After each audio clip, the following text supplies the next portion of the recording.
Welcome back to the archives.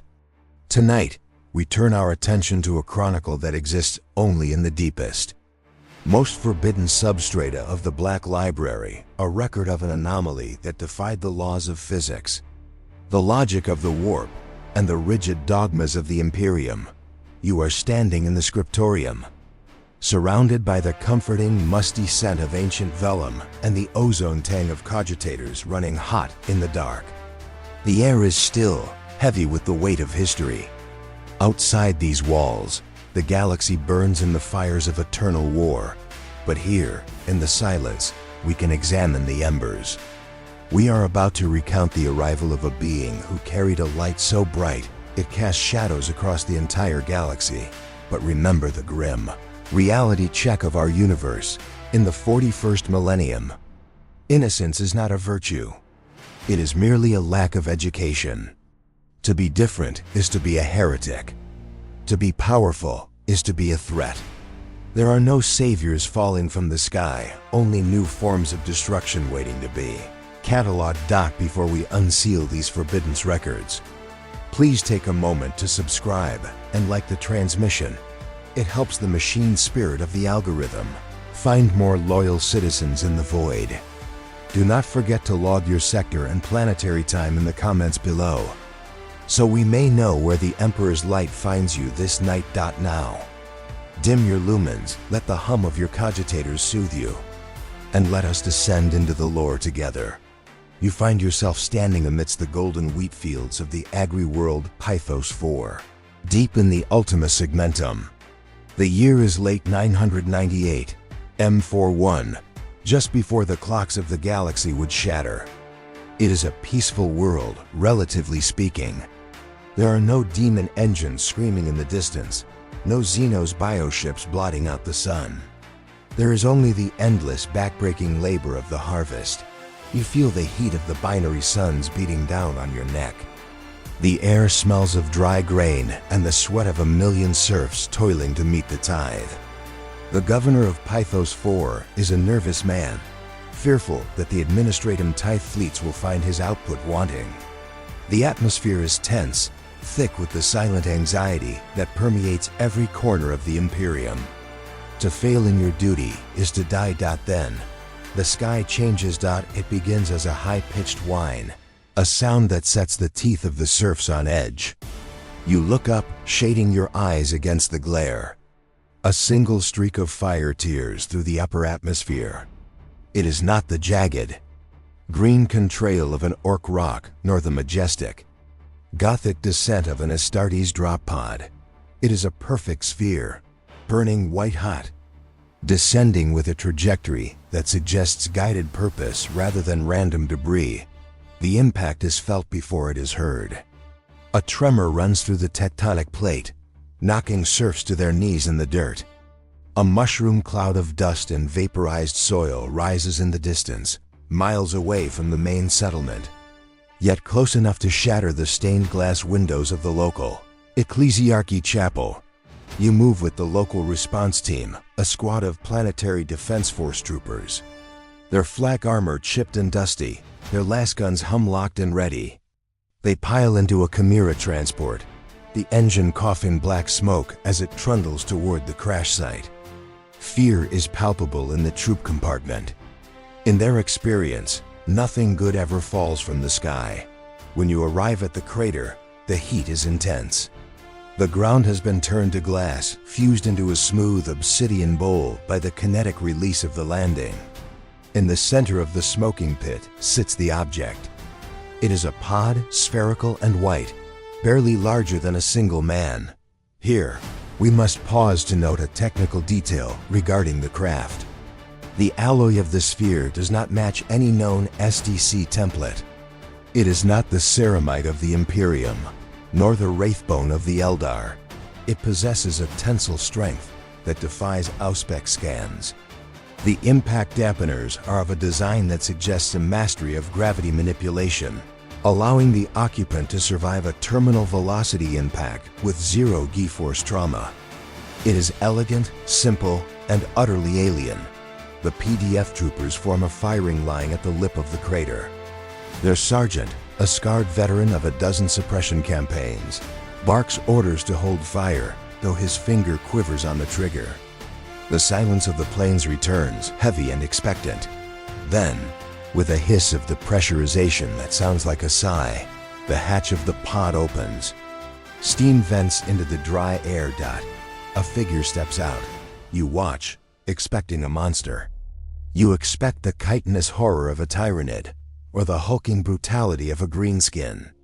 Instead, you see a man. He's of average height, possessed of a muscular physique that speaks of a life of combat, yet he carries no weapons. He wears a strange orange ghiaya fabric that looks soft, woven from natural fibers unknown to this sector, worn over a blue undershirt. His hair is the most striking feature, jet black and defying gravity in stiff, geometric spikes. He looks around, blinking against the harsh light of the binary suns. He does not look like a conqueror. He looks confused.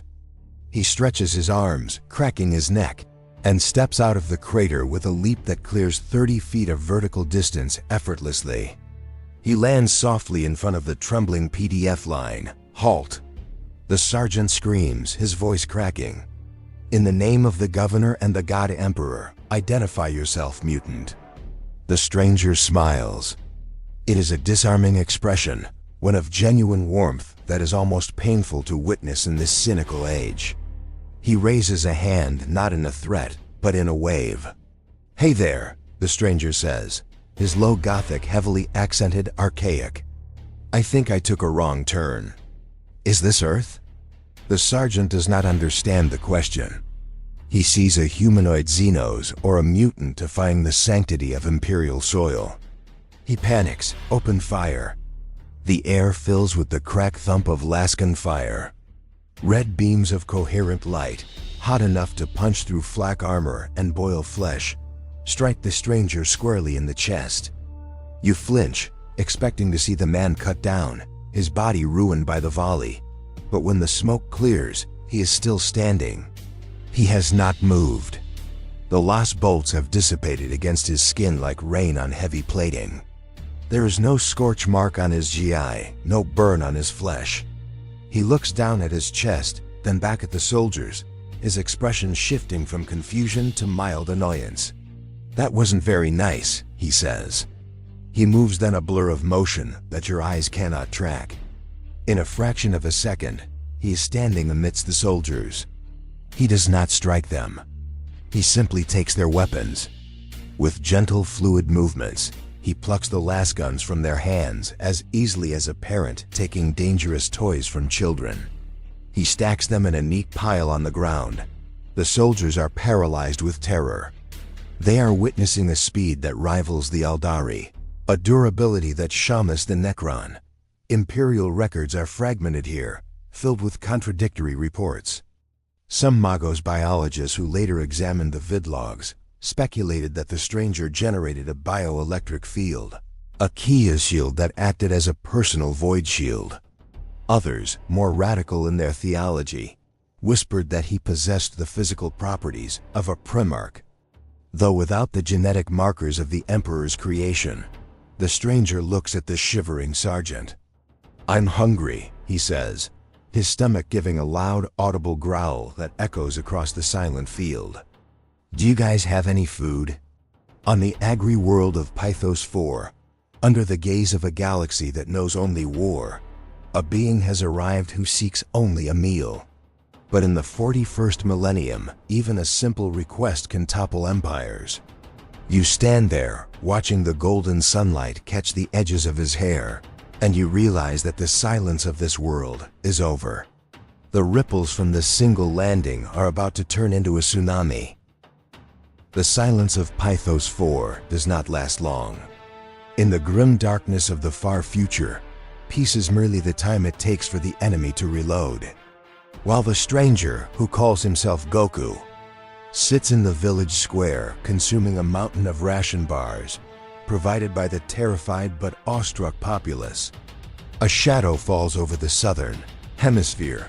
You watch from the vantage point of a crumbling watchtower on the outskirts of the settlement. The suns are setting. painting the sky in bruises of purple and red. The air grows cold, but it is not the temperature that sends a shiver down your spine. It is the sound.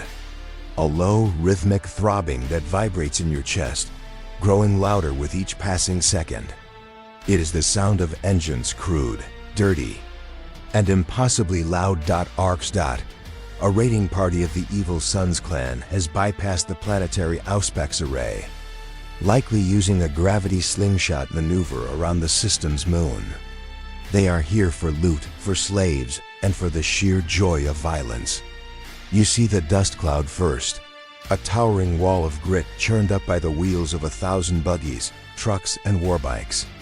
The roar of WAAGH drifts over the plains, a primal scream of aggression that freezes the blood of the PDF defenders. The villagers scatter. The PDF sergeant, who had been watching Goku eat with a mix of horror and fascination, now turns his attention to the true threat. He rallies his men, but you can see the despair in his eyes. They are a garrison force, armed with lasguns and flak jackets. Against a motorized Ork Wug, they are nothing more than speed bumps. GOKU stops eating. He swallows the last of a grok steak whole, wipes his mouth with the back of his hand, and stands up. His expression has changed. The playful innocence is gone, replaced by a focused intensity.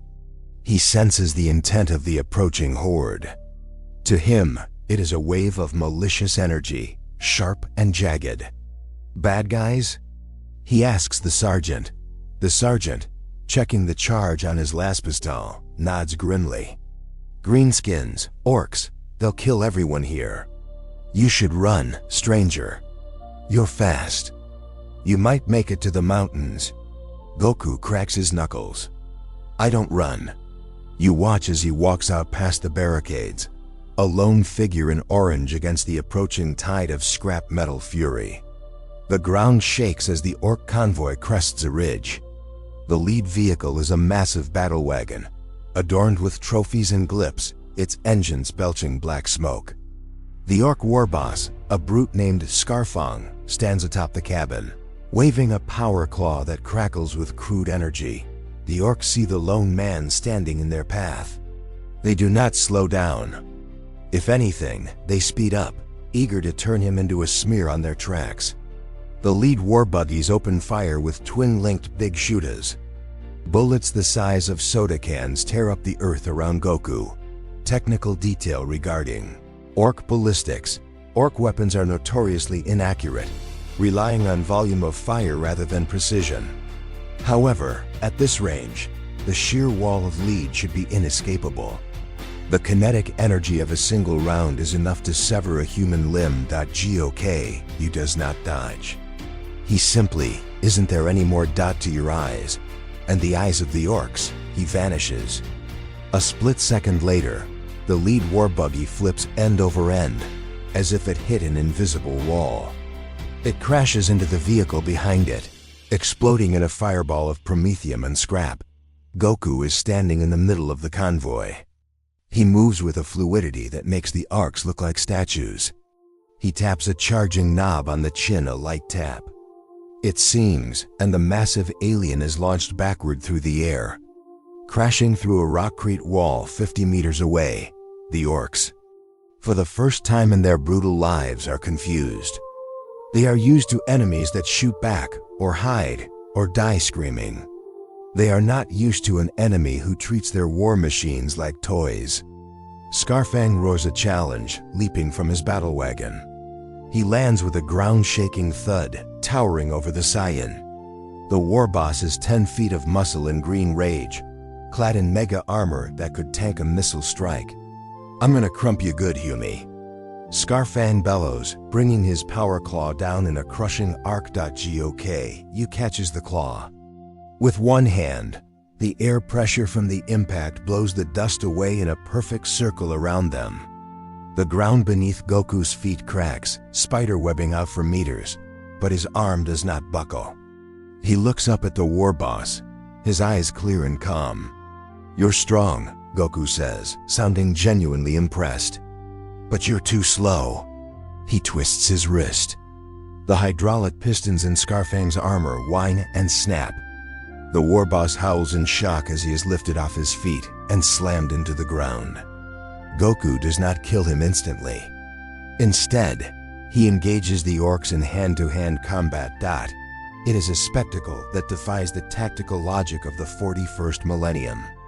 In a universe dominated by bolters, macro cannons, and chainswords, you are watching a display of pure martial arts.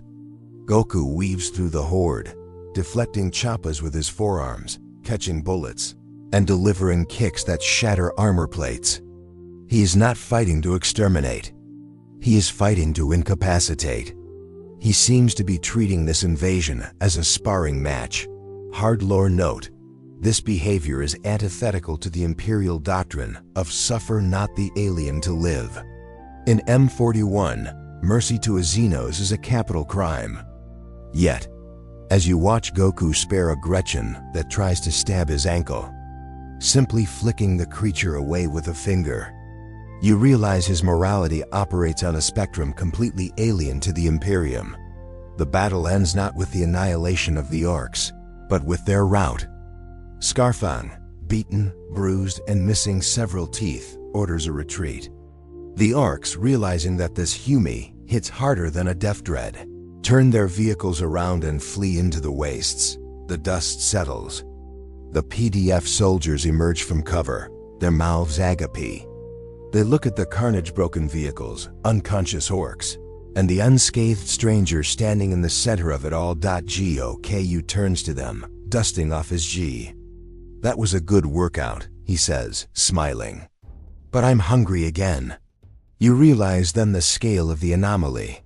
He has repelled a Wog, raiding party without firing a shot, without calling for reinforcements, and without suffering a scratch. But as the villagers cheer, a cold realization settles in your stomach. Such power cannot be hidden. The psychic shockwave of his arrival and the sheer impossibility of his victory will have been noted. High above in orbit, a sleek black ship has entered the system. It bears the rosette of the Holy Inquisition. The cheers of the villagers are about to be silenced by a fear far deeper than any Ork invasion. The gaze of the Ordo Xenos has turned toward Pythos IV, and they do not believe in miracles. They only believe in threats. The celebration on Pythos IV dies not with a bang, but with a whisper. The laughter of the serfs and the relief of the PDF troopers are cut short by a sound that every citizen of the Imperium recognizes in their genetic memory. The scream of atmospheric thrusters from a dropship painted in the color of the void. You watch from the shattered village square as the craft descends. It is a Corvus Blackstar, sleek and predatory, adorned with the crimson eye of the Inquisition. The symbol burns in the twilight, a seal of absolute authority that supersedes governors, generals, and kings. The dust kicked up by its landing gear chokes the air, tasting of burnt ozone and judgment. The ramp descends with a hydraulic hiss. A retinue emerges, moving with the synchronized precision of automatons. There are stormtroopers in carapace armor, their helgans charged and leveled at the crowd. There are servo skulls floating on anti-grav motors, their optical lenses whirring as they record every face, every potential heresy. And in the center, striding with a cane topped by a golden skull, is Inquisitor Silas Van Vigens of the Ordo Xenos. He is a man carved from granite and paranoia. His face is a map of scars, half of it replaced by augmetics that glow with a harsh green light. He wears a long leather coat reinforced with meshweave, and at his belt hangs a master-crafted bolt pistol and a digital weapon of Jakaro origin. He does not look at the villagers. To him, they are livestock. He looks only at the anomaly. He looks at GOKU. The villagers fall to their knees, pressing their foreheads into the dirt. To stand before an Inquisitor is to invite death. Only Goku remains standing. He tilts his head, watching the newcomers with the same curiosity he showed the Orks. He senses their energy. It is cold, rigid, compressed like a coiled spring. It is not the chaotic rage of the greenskins, but something sharper. It is the weight of dogma. By the authority of the immortal emperor, Van Vigens rasps, his voice amplified by a vox grill. This world is under interdiction. You, he points a gloved finger at the Saiyan, are a sanctioned Xenos breed unknown to the administratum. Submit for classification or face immediate purgation. Goku scratches the back of his head. Classification? I'm just Goku. Are you guys with the army too? The Inquisitor signals to a hooded tech priest and his retinue. The adept steps forward, extending a mechadendrite tipped with a multispectral auspex scanner. A beam of red light sweeps over Goku's body, humming as it compiles biological data. Here, we must examine the technical readout that floods the Inquisitor's data slate. The scanner attempts to measure the subject's muscle density, bone structure, and threat level. In the 41st millennium, the Imperium categorizes threats on a scale from minor risks to extremis. The Auspex whines in protest. The readings are nonsensical. It registers a resting metabolic rate akin to a fusion reactor. It detects a bone density that exceeds adamantium. But most terrifyingly, it attempts to measure his psycho-spiritual potential. What the scanner interprets as a soul's presence in the warp dot, the machine sparks and dies. The needle swings past the maximum value and snaps. Goku is not a psyker in the traditional sense. He draws upon no power from the immaterium. Yet, his life force is a blinding star that burns out the delicate sensors of the Mechanicus device. Impossible, the tech priest binaries, his vocabulator clicking in distress. Subject registers as biological, yet energy output exceeds Titan-class reactor baselines. Logic error. Logic error. Van Vigen's eyes narrow. He draws his bolt pistol. The weapon is a relic, blessed by the Ecclesiarch himself, loaded with Kraken penetrator rounds designed to pierce carapace armor. You are a threat to the stability of this sector. Under the Lex Imperialis, any entity capable of such destruction must be bound or destroyed. He fires that the boom of the bolt pistol echoes across the square. The round, a rocket-propelled mass-reactive shell, screams toward Goku's forehead. Time seems to slow. You expect the gory spray of an execution. Goku catches the bolt round between his thumb and forefinger. The shell is still spinning, the propellant fizzling out against his skin. He looks at it, then at the Inquisitor. Hey, that's dangerous. You shouldn't shoot people while they're talking. He crushes the bolt round into dust and sprinkles it on the ground. The Inquisitor freezes. For the first time in a century of hunting aliens and witches, Van Vigens feels the icy grip of genuine fear. He realizes that if this creature wanted to, he could unmake the entire Inquisition squad in the blink of an eye. The standoff is absolute. The irresistible force of the Inquisition has met the immovable object of the Saiyan. Imperial records are fragmented here, likely redacted by the Inquisition itself to hide their impotence. Some accounts suggest Van Vigens prepared to order an orbital bombardment and an exterminatus to cleanse the stain of his failure. But cooler logic prevailed. The Inquisitor, a pragmatist at heart, saw a tool. A dangerous heretical tool, but a tool nonetheless. You possess utility, Van Vigens says, holstering his weapon with a trembling hand. You speak low Gothic. You claim ignorance of the Emperor's law. Perhaps you are a lost strain of Abumen, a remnant of the dark age of technology's genetic tampering. It is a lie, and they both know it. But it provides a bureaucratic loophole. The Inquisitor cannot kill him, so he must control him. You seek purpose, creature? Van Vigens asks. The galaxy is full of enemies. Monsters far worse than those greenskins. If you wish to prove you are not a threat, you will come with us. We will take you to where the fighting is thickest. Goku's eyes light up. Strong guys? Are there really strong guys out there? Stronger than you can imagine, the Inquisitor lies, masking his terror with arrogance. Demons. Xeno's empires. Traitor demigods. Sounds fun. Goku grins. Let's go. As Goku boards the Black Star, leaving the stunned villagers behind, you witness the beginning of a dangerous game. The Inquisition believes they have leashed a beast to use against the enemies of mankind. They do not realize that they have invited a force of nature onto their ship.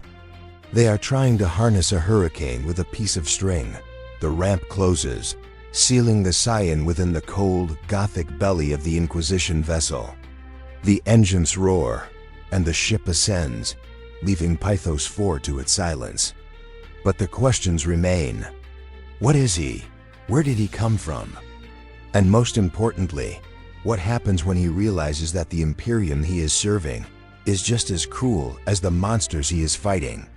The scholarly ambiguity of this moment is profound.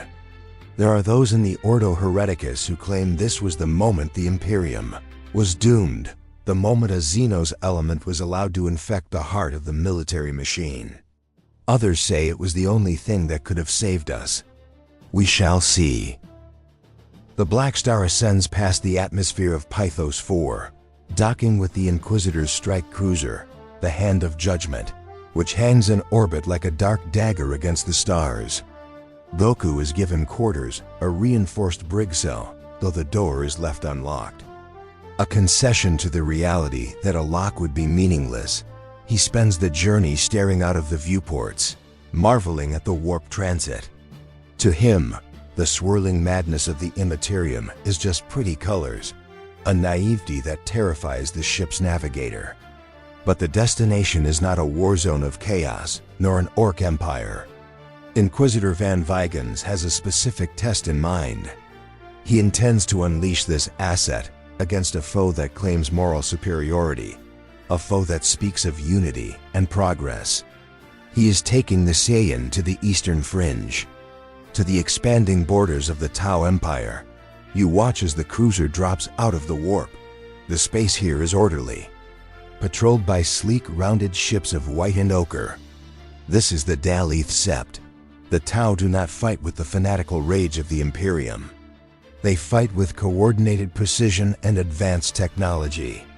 They offer assimilation before annihilation. GOKU is deployed via drop pod, but not alone. He is accompanied by a Death Watch kill team, veterans of 100 Xenos wars. Their leader, Watch Sergeant Karras of the Imperial Fists, regards Goku with undisguised contempt beneath his helmet. To him, Goku is just another Xenos to be purged once his usefulness expires. They land on a contested colony world, a planet of verdant jungles and high-tech cities, currently under siege by Tau hunter cadres. The mission is simple: disrupt the ethereal command structure. GOKU steps out of the pod and breathes in the air. It feels peaceful here, he murmurs. The architecture of the Tau city in the distance is clean, curved, and harmonious with the environment. It lacks the gothic oppression of imperial hives. Do not be fooled, Sergeant Karras growls, checking the charge on his combi bolter. It is a lie. They enslave the soul with false promises. Move out. The skirmish begins quickly. Fire warriors in combat armor engage them from the tree line, their pulse rifles spitting streams of blue plasma. Technical detail: pulse weaponry utilizes induction fields to accelerate plasma to hypersonic speeds.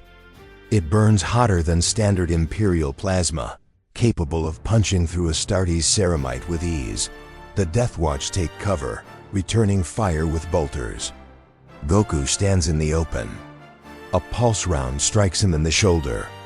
It stings, leaving a small red mark, but it does not penetrate. He looks at the Tau soldiers, then leaps. He lands in the midst of the fire warriors. He does not kill them. He moves too fast for their targeting sensors, disarming them, knocking them unconscious with precise strikes to nerve clusters. He is a whirlwind of non-lethal efficiency. Stop! He yells, his voice booming. You guys aren't strong enough. Where is your boss? The fire warriors fall back, confused by this tactic. Then the ground shakes. From the city gates, a KV-128 Storm Surge battlesuit strides forward. It is a walking fortress, bristling with missile pods and a massive pulse blast cannon. The pilot, a veteran Shasver, locks onto the lone figure in the orange GI. For the greater good. The pilot amplifies, firing the main cannon. The beam of energy is blinding, wide enough to vaporize a tank column. Goku holds out his hands. He catches the beam. You witness the impossible physics of the moment. The energy pushes against his palms, his feet sliding backward, carving trenches into the earth. He grunts, his muscles bulging, a golden aura flaring around him for the first time. With a shout, he deflects the beam upward, sending it harmlessly into the clouds, where it dissipates in a massive THUNDERCLAP. The Storm Surge pilot is paralyzed. The suit's logic cogitators cannot compute the energy readings. Goku flies up levitating without a jump pack and lands on the cockpit of the suit. He knocks on the glass. "Hey, come out." The hatch opens. The Tau pilot stares up at him. "What? What are you?" "I'm Goku. Why do you guys fight?" "You seem nice." The pilot, a true believer in the Tau philosophy, hesitates. "We fight to bring unity. The greater good demands that all races find their place within the Tau VA. We offer purpose. We offer peace through order." Goku frowns. "Order? Like everyone doing what they're told?" "Precisely," the pilot nods. "Individualism is chaos. The ethereals guide us. We serve the whole." Goku scratches his chin. "That sounds boring. If everyone is the same, how do you get stronger? How do you test yourself?" "Strength is not for the self," the Tau retorts. "It is for the Empire." "Nah," Goku shakes his head, leaping off the suit. "I don't like it. Being told what to do, being told who to be. That's not living. You guys are like robots." Sergeant Kuras watches this exchange from the brush, his finger tightening on the trigger. He realizes something dangerous. Goku is not just physically powerful. He is ideologically immune to the Tau. Their propaganda of collective submission bounces off his Saiyan desire for individual challenge and freedom. But Kuras also sees that Goku refuses to kill. "He is weak," Kuras mutters to his squad. "He lacks the hate to finish the job." Suddenly the sky darkens. But it is not night. A shadow falls over the Tau city and the Imperial insertion team alike. The air pressure drops. A psychic scream echoes in the minds of everyone present. "Tyranids," Kuras hisses. "A splinter fleet." The Tau and the humans look up. The clouds are breaking apart, revealing millions of mycetic spores raining down like meteors. The greater good and the imperial truth are about to be rendered irrelevant. The great Devourer has arrived, drawn by the beacon of life energy radiating from the Saiyan. Goku looks up, his smile returning. He senses a billion signatures of hunger descending from the void. "Now this," he says, clenching his fists, "feels like a real fight." The philosophy of the Tau order, control, submission, has failed to impress the alien. Now, the galaxy offers a different philosophy: consumption. The jungle comes alive with the chittering of hormagaunts. The three-way war for survival begins, and for the first time, Goku will face an enemy that cannot be reasoned with. An enemy that does not want to talk, but only to eat. The sky above the colony world does not simply darken. It becomes a bruised, living ceiling of purple and sickly yellow. The clouds are no longer water vapor, but vast drifts of mycetic spores, released from the bioships in high orbit to choke the atmosphere and prepare the biosphere for digestion. You stand amidst the ruins of the Tau perimeter, watching as the jungle itself begins to writhe. The vegetation hisses as it is coated in hyper-accelerated growth phages, twisting into alien shapes that pulse with malignant life. The ground trembles, not with the mechanical thud of machines, but with the frantic drumming of millions of clawed feet. The first wave of Hive Fleet Leviathan has made PLANETFLL. To the Deathwatch veterans and the Tau defenders. This is the apocalypse. The shadow in the warp descends, a psychic blanket of static that smothers the connection to the immaterium, driving psychers to madness and silencing astropathic choirs. But to Goku, standing in the center of a clearing, this is merely a sudden, drastic increase in the number of sparring partners. The tree line explodes. A carpet of hormagaunts, chitinous predators with scything talons, surges forward. They are a singular organism, a tide of teeth and hunger guided by the synapse creatures behind them. They screech, a sound that shreds the nerves. GOKU assumes his stance. He does not fire a weapon. He does not call for air support. He simply breathes in, centering his ki, and shouts. The shockwave of his kai. His spirit shout hits the front line of the horde like a physical wall. Hundreds of gaunts are pulverized instantly, their carapaces shattering under the pressure of the air displacement. But millions more climb over the dead. You watch as the Saiyan becomes a blur of orange and blue. He wades into the tide. Every punch connects with the force of a thunder hammer. Every kick sends a dozen Xenos bodies flying into the canopy. He is fighting with a smile, treating the swarm as a warm-up exercise. But the Tyranids are not Orks. They do not root. They do not feel fear. They only calculate biomass, technical detail regarding Tyranid adaptation. The hive mind functions as a hyper-evolutionary supercomputer. It analyzes threats in real time and rapidly gestates countermeasures. As Goku fights, the Norn queens in orbit are already tasting his sweat and blood from the air, analyzing the impossible density of his cellular structure. They realize that standard kinetic forms are insufficient. They shift tactics. From the crushing press of the swarm, venomthropes drift forward, their tentacle whips dripping with toxic spores. They release a cloud of virulent gas, a necrotizing fog capable of liquefying a space marine inside his power armor in seconds. The Deathwatch retreat, their helmet seals hermetically locking.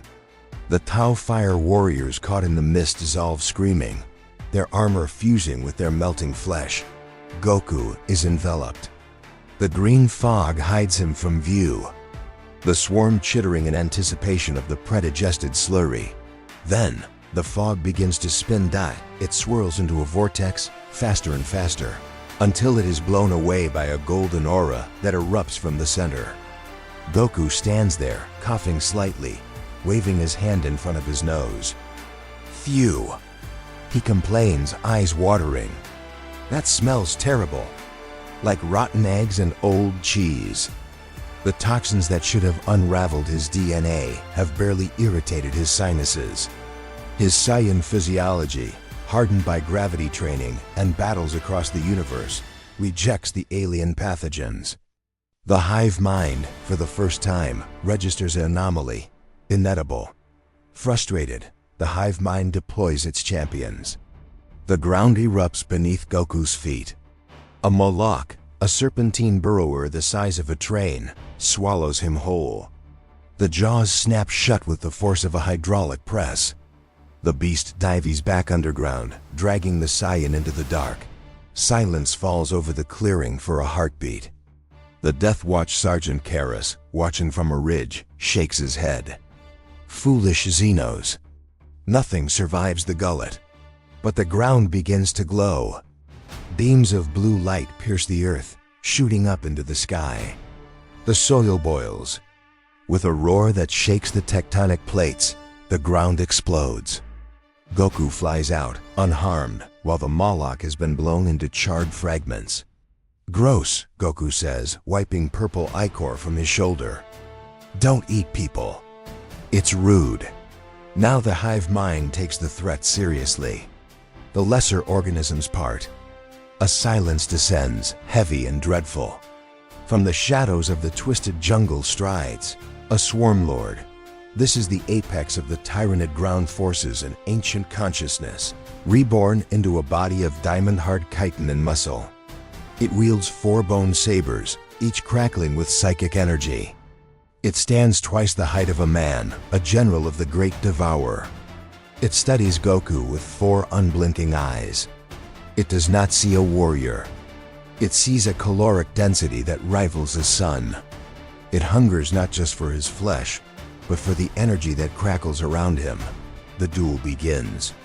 The Swarmlord moves with a speed that blurs the air, its 4 blades weaving a net of death. For the first time, Goku is forced to block.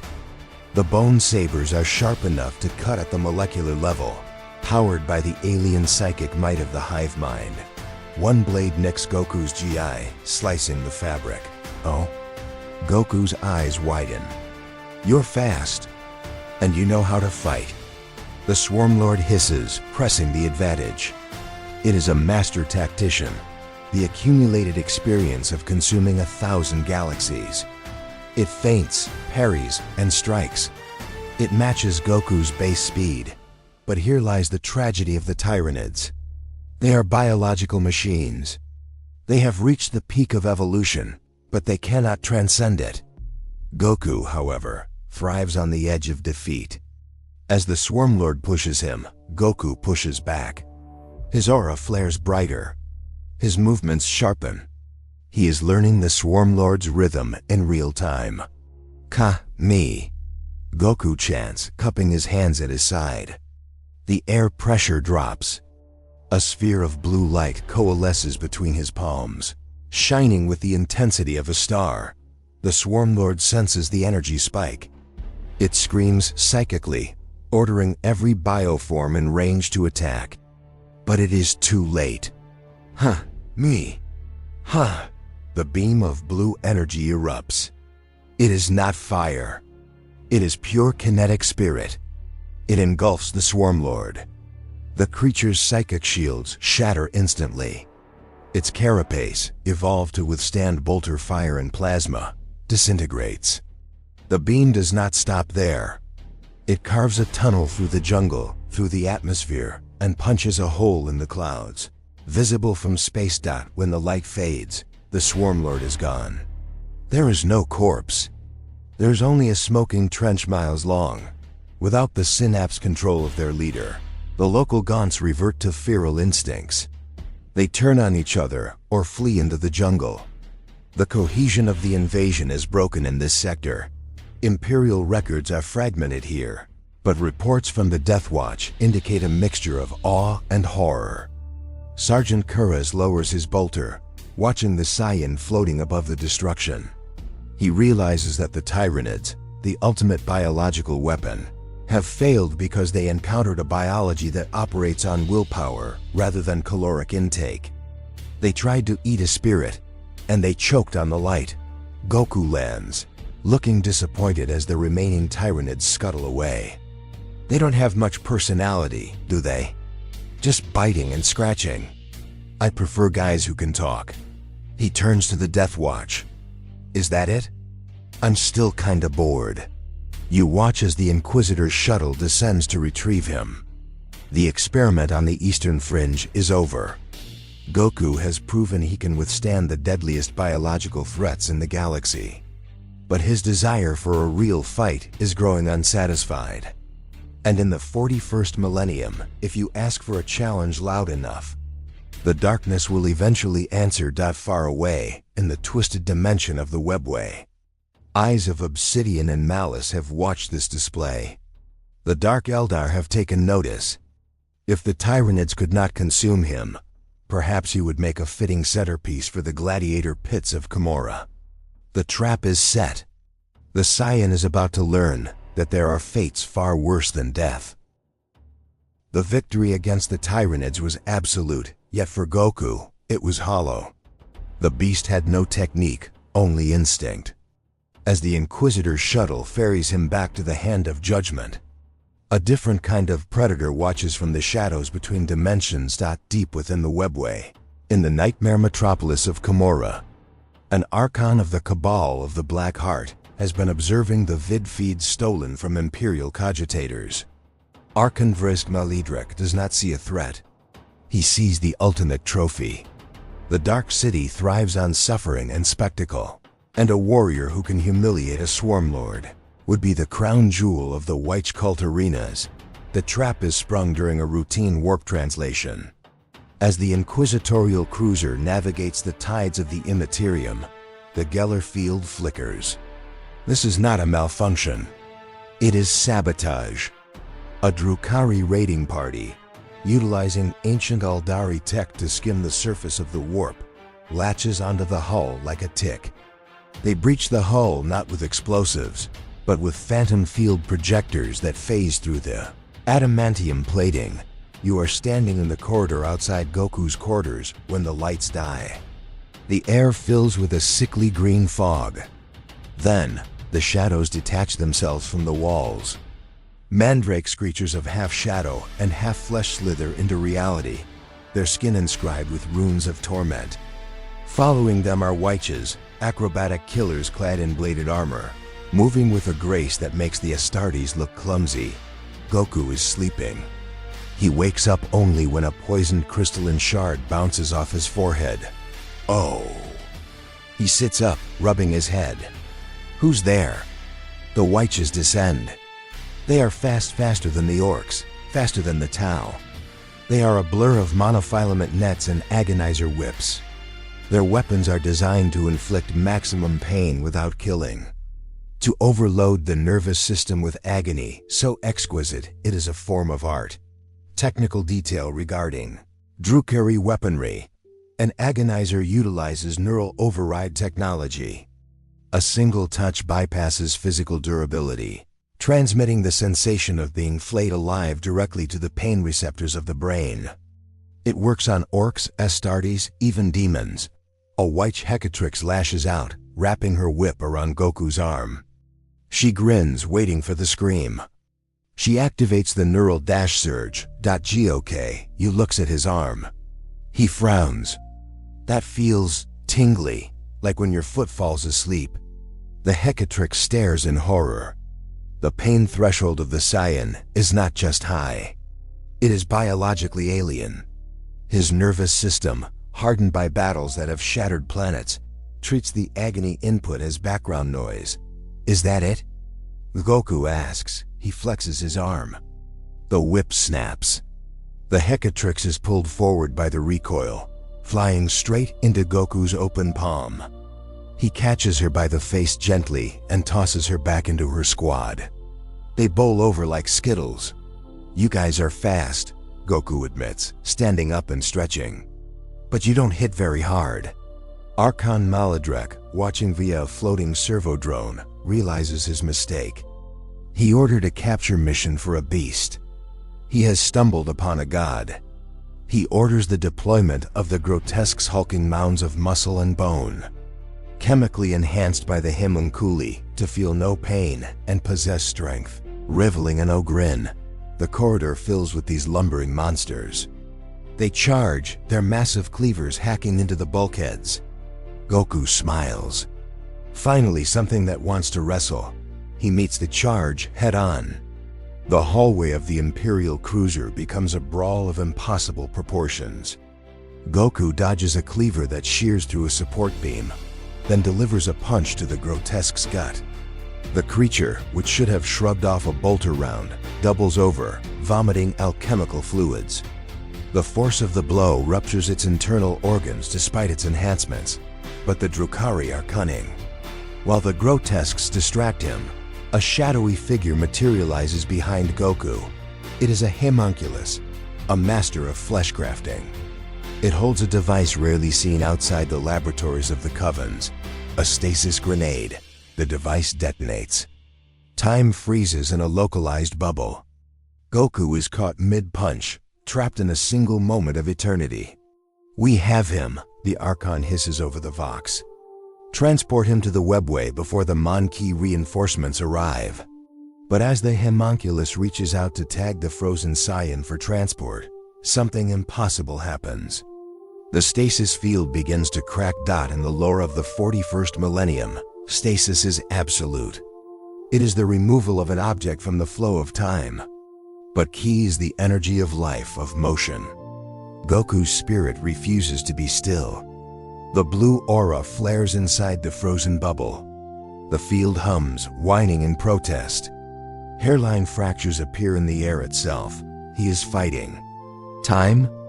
The homunculus whispers, his pale face going slack with disbelief.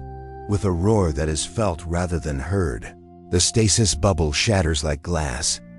Goku explodes into motion, the pent-up kinetic energy releasing in a shockwave that disintegrates the homunculus and throws the remaining Drukari violently against the walls. That was weird, Goku says, shaking his head as if clearing water from his ears. I felt stuck for a second. Don't do that again. The raid is a disaster. The Drukari, masters of fear, flee in terror. They retreat through their webway portal, sealing it behind them. They return to Komora empty-handed, bearing only the tale of a warrior who cannot be bound by pain or time. On the bridge of the Hand of Judgment, Inquisitor Van Vigens watches the security feed, his face pale. He realizes that his asset is evolving. Every attempt to contain or challenge Goku only reveals a new layer of impossibility. The Inquisitor begins to wonder if he is the master of this weapon, or merely its first victim in waiting. But in the warp, far deeper than the webway, a different kind of interest has been piqued. The violence aboard the ship, the sheer martial joy radiating from the Saiyan, has echoed in the realm of chaos. In the brass citadel, atop a throne of skulls, the blood god Korn has opened his eyes. He does not see a threat. He sees a champion. The whisper of the ruinous powers begins not with a scream, but with a pulse in the blood. A challenge is coming that Goku cannot punch his way out of a battle for his very soul.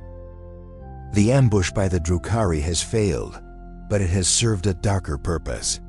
The sheer volume of violence, the joy of combat radiating from Goku, and the impossible breaking of the stasis field have acted as a beacon.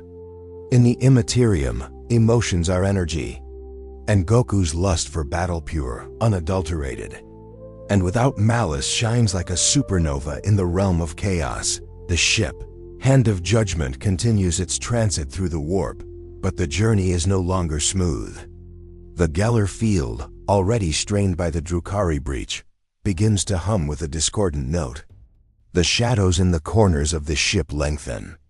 The crew begins to have nightmares of endless battlefields, of oceans of blood, of a brass throne waiting for a king. Korn, the Lord of Rage, the Blood God, has taken notice. Unlike the deceiver Tzeentch or the tempter Slanesh, Korn is simple. He does not want to trick Goku. He wants to recruit him. He sees in the Saiyan the perfect avatar, a being who lives only to fight, who seeks stronger opponents endlessly, who breaks limits just to see if he can. It is a philosophy that aligns terrifyingly well with the Blood God's creed. Save for one crucial detail, Goku does not kill for pleasure. He does not care for the skull. He cares for the struggle. This flaw must be corrected. You are in the ship's chapel when the whispers begin. It is not a voice in the ear, but a heat in the blood. The crewmen around you start to argue, their tempers fraying. Fists fly over petty disputes. The discipline of the Inquisition retinue crumbles into brawl after brawl. Goku is in the cargo hold, training. He is doing handstand push-ups with a stored lemon rust battle tank balanced on his feet. He stops. He feels the atmosphere shift. The air tastes like copper. "Hey," Goku says to the empty room. "Come out. I know you're there." A rift tears open in the center of the hold. It is not the clean portal of the webway, but a jagged wound in reality, bleeding red mist. From the rift steps a bloodthirster of the third host. This is a greater demon of Korn, a towering monstrosity of red muscle, brass armor, and leathery wings. It wields a great axe of Korn, a weapon forged from the anger of a dying star. Its hooves scorch the deck plates. It roars, a sound that should shatter the mind of a mortal. Saiyan! The demon bellows. The Lord of Skulls offers you a gift. Bow and receive eternal war. Goku flips off the tank, landing lightly. He looks up at the 20-foot monster. Eternal war? You mean I get to fight forever? Yes. The demon grins, exposing fangs the size of daggers. Nitrogen monoxide hunger, no sleep, only the clash of steel, only the glory of combat. You will be his greatest champion. You will slaughter galaxies in his name. Goku scratches his head. That sounds kinda cool, but I don't want to slaughter anyone. I just want to fight strong guys. The bloodthirster pauses. The concept confuses it. To fight is to kill. To kill is to worship. Nah, Goku waves his hand dismissively. Killing ends the fight. If I kill them, I can't fight them again later when they get stronger. That's a waste. The demon's rage boils over. To deny the slaughter is to insult the blood god. Then you will be a skull for the throne. The bloodthirster charges. The axe swings down, wreathed in balefire. Goku catches the haft of the axe. The deck plating beneath him buckles, the entire ship groaning under the impact. You guys are all the same, Goku sighs. Always screaming, always wanting to kill. He punches the demon in the gut. The force of the blow is contained, precise. It folds the demon in half. The brass armor shatters. The creature is launched backward through the rift it came from, howling in disbelief as it is banished back to the warp. But Korn is not so easily dissuaded. The rift does not close. Instead, the red mist thickens. The whispers in Goku's mind grow louder. Why hold back, Kakarot? The voice is deep, ancient, sounding like the grinding of tectonic plates. They are weak. They break so easily. Don't you want an opponent who won't break? Don't you want to see your true limits? Goku pauses. This tempts him. The frustration of holding back, of fighting with kitty gloves against the Orks. The Tau, the Tyranids, it is a weight he carries. I can give you a universe of equals, the voice purrs. Just let go. Let the rage take you. Remember the Super Saiyan. Remember the anger. Goku's aura flickers. For a second, the gold turns tainted, streaked with crimson. His eyes flash a blank, teal rage. The ship's hull begins to rattle as his power spikes uncontrollably. Inquisitor Van Vigens, watching from the bridge, screams for the Geller field to be reinforced. He is resonating with the warp. He is becoming a conduit. But Goku closes his eyes. He takes a deep breath. He thinks of his grandfather. He thinks of his friends. He remembers that true strength isn't about anger. It's about control. It's about protecting. No, Goku says softly. The crimson streaks vanish from his aura, replaced by a pure, blinding gold. I don't need your power. I have my own. He powers up. The golden light floods the cargo hold, pushing the red mist back. The purity of his spirit acts as anathema to the corruption of chaos. It burns the rift shut, cauterizing the wound in reality. The connection is severed. The whispers silence. On the brass throne, Korn roars in fury, a sound that shakes the foundations of the warp. He has been rejected, but the rejection has consequences. Korn does not take no for an answer. If he cannot have the Saiyan as a servant, he will have him as a victim. He turns his gaze to his mortal champion, the one warrior in the galaxy who has never lost a duel. The one who embodies the mindless rage Goku rejected. Kaharn, the betrayer, is summoned. The ship exits the warp, battered but intact. They have arrived in the Cadian sector near the Eye of Terror. Goku looks out at the purple scar in the galaxy. He feels it now. A massive energy signature approaching. Someone who feels like the daemon, but human. Someone who is screaming internally with a rage that eclipses his sun. Finally, Goku smiles, clenching his fists. Someone who looks really strong. Karn is coming. And unlike the demon, Karn does not use magic. He uses a chain axe. And he has killed millions. The duel between the martial artist and the berserker is about to begin. The hand of judgment emerges from the warp into real space, its hull groaning from the metaphysical strain. They have arrived in the Cadian Gate, the fortress sector that holds back the tide of the Eye of Terror. But they are not landing on Cadia. The psychic beacon of Goku's rejection of Korn has drawn a response to a nearby dead world, a moon of jagged rock and gray dust known as Tis Agua LSA.K. Hern the Betrayer is already there. His ship, a battered slaughtercraft of the World Eaters Legion, has rammed into the surface, caring little for landing protocols. Karn stands in the center of a crater, revving Gorochild, his ancient mica dragon-toothed chain axe. He is a red blur of ceramite and rage. The butcher's nails, archaeotech implants hammered into his brain during the Great Crusade, are biting hard, flooding his mind with agonizing spikes that can only be dulled by the rhythmic thud of a heartbeat stopping. He does not wait.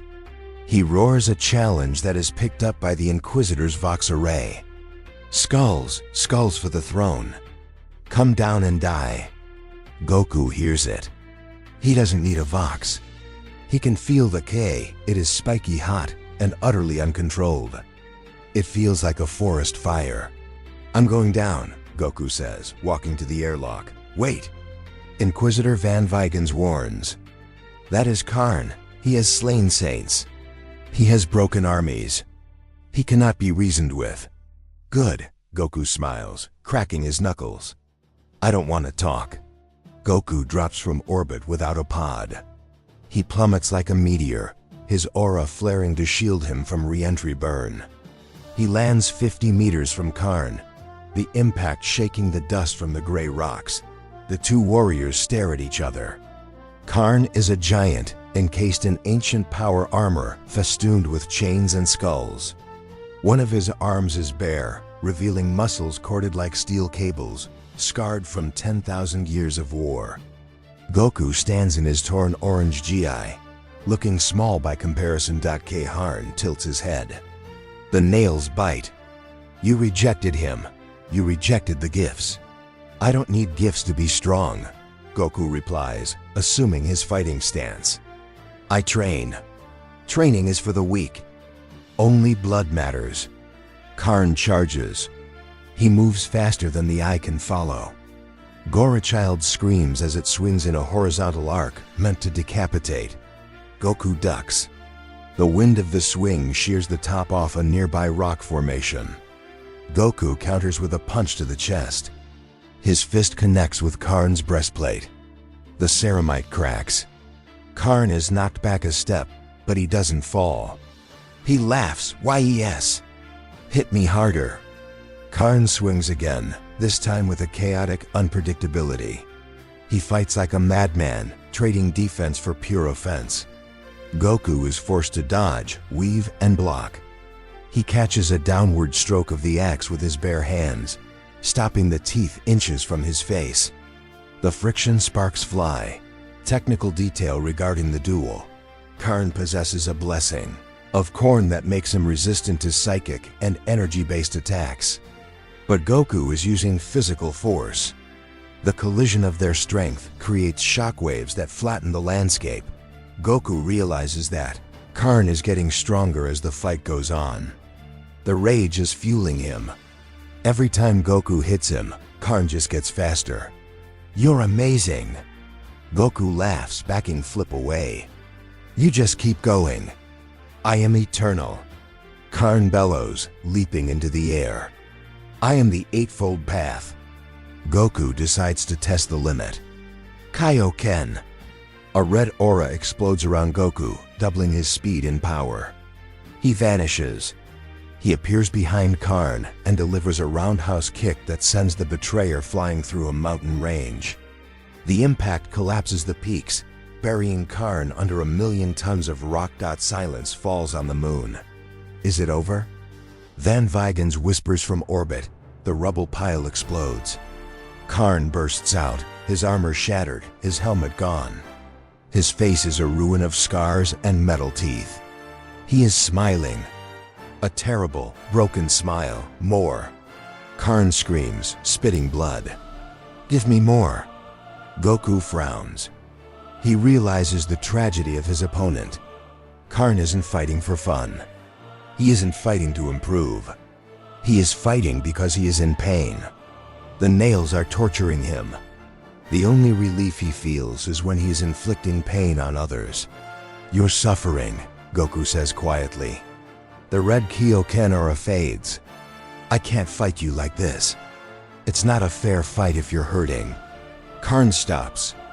The concept is alien to him. Pity? No one has pitied the betrayer in 10 millennia. The nails scream in protest, demanding violence. Karn clutches his head, roaring in agony. Kill me. Karn begs, swinging the axe wildly at the air. NIT. Goku lowers his hands. No, go home. Get some rest. It is the ultimate insult to a coronate warrior. Denial of death. Denial of the skull. Karn stares at Goku, his eyes wide with madness and confusion. He cannot process this. He screams a sound of pure frustration and charges. One last time. GOKU simply sidesteps and chops Karn on the back of the neck. It is a precise strike to the nerve cluster, executed with enough force to stun a Titan. Hyrn. The betrayer, the scourge of the Imperium, crumples to the gray dust, unconscious. He is not dead. He is simply asleep, for the first time since the heresy. The butcher's nails are silent in the blackness of unconsciousness. GOKU looks down at the fallen warrior. You were strong, he whispers, but you lost yourself. The Inquisitor is speechless. Goku has done the impossible.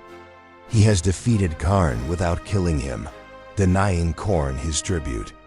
But this act of mercy has consequences. The psychic backlash of leaving such a dangerous piece on the board is immense. And the Imperium does not tolerate loose ends. Suddenly, the sky above Sagwolsa turns silver. The teleportarium flares, signal an arrival. They do not come in drop pods. They materialize in flashes of white light, accompanied by the smell of incense and the chanting of choirs. 5 figures appear in Terminator armor of gleaming silver, wielding Nemesis Force halberds that crackle with psychic frost. They are the Grey Knights.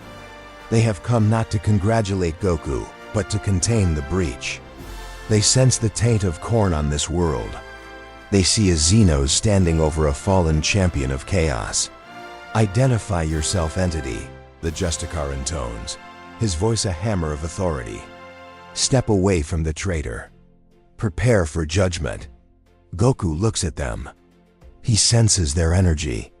It is different from the Inquisitors.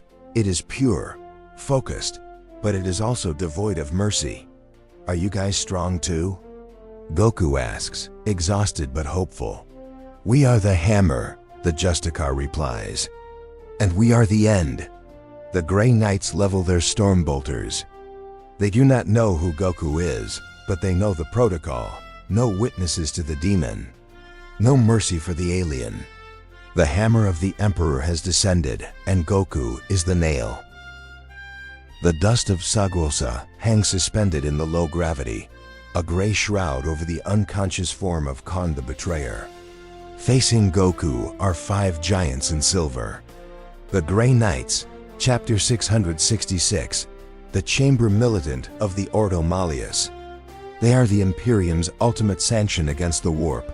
Warriors whose minds are fortresses and whose souls are weapons. Justicar Alaric steps forward. His Terminator armor is inscribed with the Liber Demonicus, the gold lettering glowing with anti-demonic wards. He does not see Goku as a man. His psychic sight reveals a blinding beacon of energy, untethered to the warp, yet resonating with a power that rivals a greater demon. To the Grey Knights, An anomaly is a threat until proven otherwise, and usually, the proof is found in the ashes of its destruction. You stand in the presence of the Holy Inquisition's final decree. Alaric's voice booms from his vox grill. You have engaged a champion of the ruinous powers and survived. This suggests complicity. Submit for psychic scourging. Goku wipes the dust from his GI. He is tired. The fight with Karn tested his physical limits, but this new threat tests his patience. Scourging? That sounds painful. Look, I just knocked him out.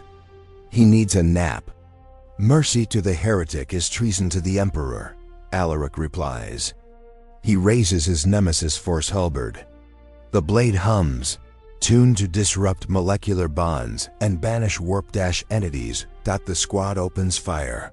Technical detail regarding the Psy-Cannon. The Grey Knights wield stormbolters loaded with Psy-Cannon. Bolts mass reactive shells inscribed with microscopic runes and infused with the psychic might of the Emperor. They are designed to destroy souls as well as bodies. The bolts scream toward Goku. He raises his hand to catch them, as he did with the Inquisitor's pistol. But as they touch his skin, they explode with a flash of white psychic fire. Gah! Goku flinches, shaking his hand. The skin is scorched. That burns. It's not just bullets. It's like spirit energy. He realizes these warriors are different. They utilize Kyo, or something like it, weaponized into their ammunition. For the first time, Goku is facing opponents who can hurt him not with brute force, but with spiritual assault. The Grey Knights charge. They move with a synchronization that borders on precognition. They share a psychic link, a brotherhood of mind that allows them to fight as a single organism. Halberds slash in a grid pattern, leaving trails of blue lightning. Goku dodges, weaving through the silver wall of death. He is faster, yes, but the Grey Knights anticipate his movements. When he dodges left, a halberd is already there. When he jumps, a Psy-Cannon volley awaits him. Sanctic power. The Justicar shouts. The 5 knights strike the ground simultaneously. A shockwave of pure white psychic light erupts outward. It is the Hammer Hand, a manifestation of their collective will. It hits Goku like a physical tsunami. He is thrown back, skidding across the gray rock. He stands up, his GI torn, a trickle of blood on his cheek. He smiles. Okay, Goku says, his eyes narrowing. You guys use spirit energy. That means I don't have to hold back. He drops into his stance. Kaioken. Times 10. The red aura explodes around him, shattering the psychic pressure of the Grey Knights. The rocks around him begin to float. The atmosphere of the moon crackles with red lightning. Alaric pauses. His psychic senses are screaming. The power level rising in front of him is impossible. It is not demonic. It feels biological. It feels like life itself, amplified to a stellar degree. Goku vanishes. He appears in the center of the formation. He does not strike to kill. He strikes the weapons. With a series of rapid-fire chops, he shatters the halves of the Nemesis halberds. The ancient power weapons, relics of Titan, snap like dry twigs under the force of the Kaioken. The knights switch to close-quarters combat, their armored gauntlets crackling with energy. Goku parries a punch from a Terminator, the impact creating a crater. He sweeps the leg of another, toppling 2 tons of ceramite. You guys rely too much on your weapons, Goku says, dodging a clumsier strike. True strength comes from the body. He delivers a palm thrust to Alaric's chestplate. He controls the energy, pushing rather than piercing. The Justicar is launched backward, crashing into the side of Karn's ship. The armor holds, but the kinetic transfer knocks the wind out of the transhuman warrior. The squad is dismantled in seconds. They lie scattered in the dust, their weapons broken, their armor dented. They are not dead, but they are defeated. Justicar Alaric struggles to his knees. He expects the execution. He expects the gloating laughter of a demon. Instead, he sees Goku offering him a hand. "That was a good warm-up," Goku says, the red aura fading. "You guys have cool tricks. If you trained more without the suits, you'd be really strong." Alaric stares at the hand. It is a gesture that shatters his worldview. In the Grimdark, the victor executes the loser. Mercy is a sign of weakness or corruption. But looking into Goku's eyes, Alaric sees no corruption. He sees a terrifying purity.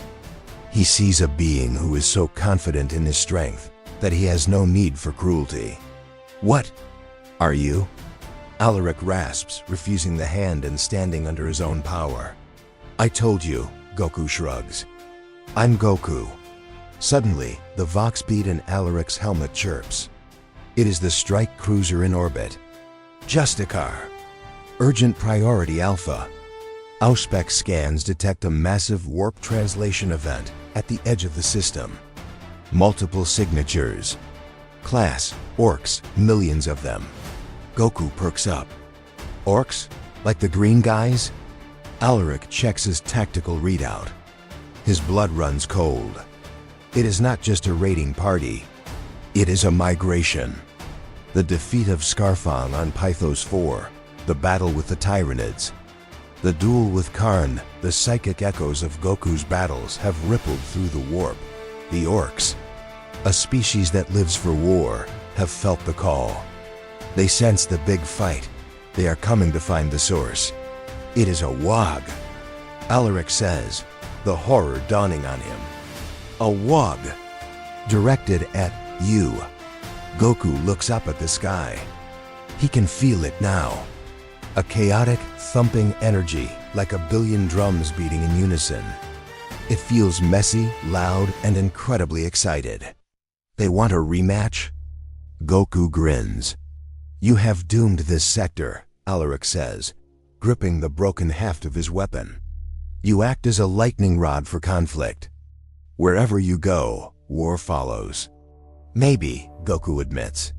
"But if they're coming to me, that means they aren't hurting anyone else, right?" The logic is simple, naive, and oddly irrefutable. The Grey Knights realize they cannot contain this. They are broken, their ammunition spent. And now, a green tide is coming that will drown the stars.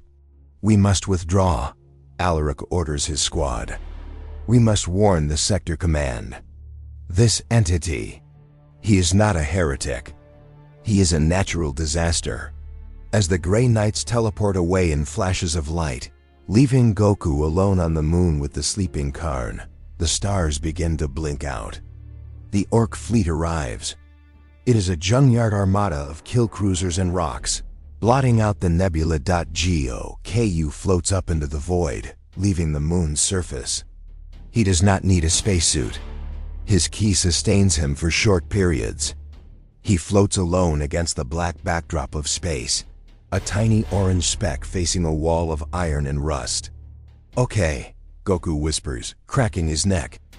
"Let's see how strong a whole galaxy of you guys is." The Great Wog of the Saiyan has begun. The void above the Tsagualsa system is no longer empty.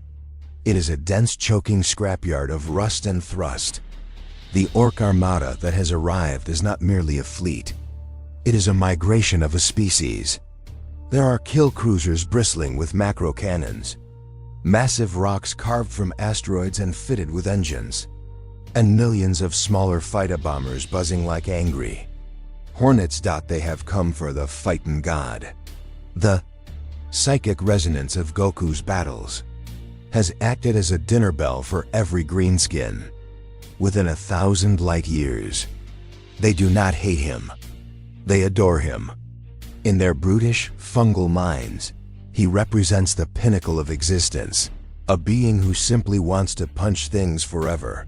You watch from a distant probe as Goku floats in the vacuum. He is a speck of orange against the wall of scrap metal. He crosses his arms waiting. He does not attack first. He wants to see what they can do. The Orks oblige. 1,000 macro cannons fire simultaneously.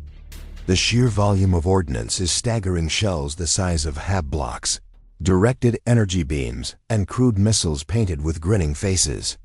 The space around Goku erupts in a cataclysm of fire and shrapnel. Imperial naval doctrine dictates that no single shield can withstand such a barrage. Void shields would collapse. Adamantium hulls would buckle. But when the smoke clears, Goku is still there. He hasn't moved. He has simply flared his aura, the golden light vaporizing the projectiles before they could touch him. Is that it? Goku's voice carries through the void, projected by his ki directly into the minds of the weird boys aboard the Ork ships. The Orks roar in delight. A target that doesn't die is the best kind of target. The fleet begins to close in. They want to get closer. They want to hit him with chain axes and power claws. Boarding torpedoes form a cloud of steel rain. GOKU size. Okay, my turn. He moves. In the vacuum of space, without air resistance, his speed is truly unchained. He becomes a streak of light. He flies through the center of a kill cruiser. He does not use an energy blast. He uses his body. He punches a hole straight through the prow, through the reactor core, and out the engines. The ship detonates in a silent blossom of fire. He ricochets off the debris, bouncing between ships like a pinball. He tears the guns off a rock with his bare hands. He catches a boarding torpedo and throws it back at the ship that fired it. It is chaotic, joyous destruction. But amidst the carnage, a pattern emerges. Goku is carefully avoiding the life support systems of the ships he disables. He destroys weapons, engines, and hangars, but he leaves the pressurized hulls intact. Even against a horde of genocidal aliens, he refuses to commit mass murder. This restraint, however, is misinterpreted by the Orks. They think he is just playing with his food. Wog resonates through the warp, a psychic feedback loop that makes the stars tremble. Then, the flagship arrives. It is a behemoth, a space hulk named Day-World Breaker. It is the size of a small moon, a conglomeration of a dozen wrecked Imperial battleships and Xenos craft welded together. And standing on its bridge is not just a war boss. It is the prophet of the Wog. Dezkol Mag Uruk Thraka, the beast of Armageddon, watches the tiny figure dismantling his fleet. His cybernetic eye whirs, zooming in. He feels the green energy of the Wog, swelling in his chest. Gork and Mork are watching. They have sent him a challenge worthy of his destiny. Boyz. Dezkol bellows over the Vox. Leave him. He's mine. The Ork fleet pulls back, forming a massive arena in the void. Day-World Breaker accelerates, ramming speed. Dezkol intends to crush the Saiyan with the mass of a moon. GOKU sees the behemoth coming. He stops his pinball assault. He wipes a smudge of grease from his cheek. He senses the energy inside that ship. It is colossal. Finally, Goku grins. The boss. Instead of dodging, Goku flies directly at the Space Hulk. He extends his hands. The impact is silent in the vacuum, but the shockwave ripples through the fabric of space-time. Goku catches the prow of the ship. A human-sized figure stopping 1 billion tons of metal moving at combat speed. The physics of the moment are impossible. The ship should crumple around him.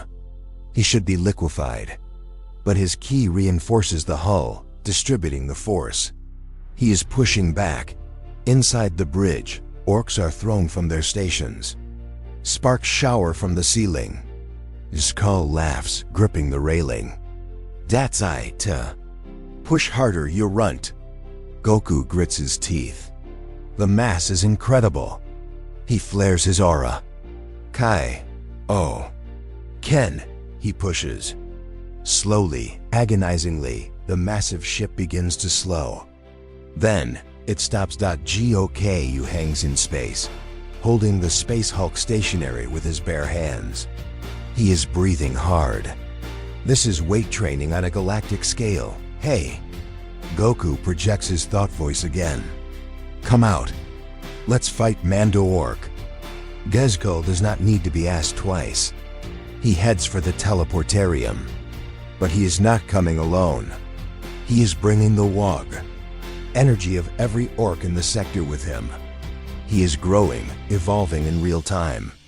The Prophet is about to ascend to a level of power that the Imperium has feared for centuries. The KRORK dot as Gezkul materializes on the outer hull of the Space Hulk.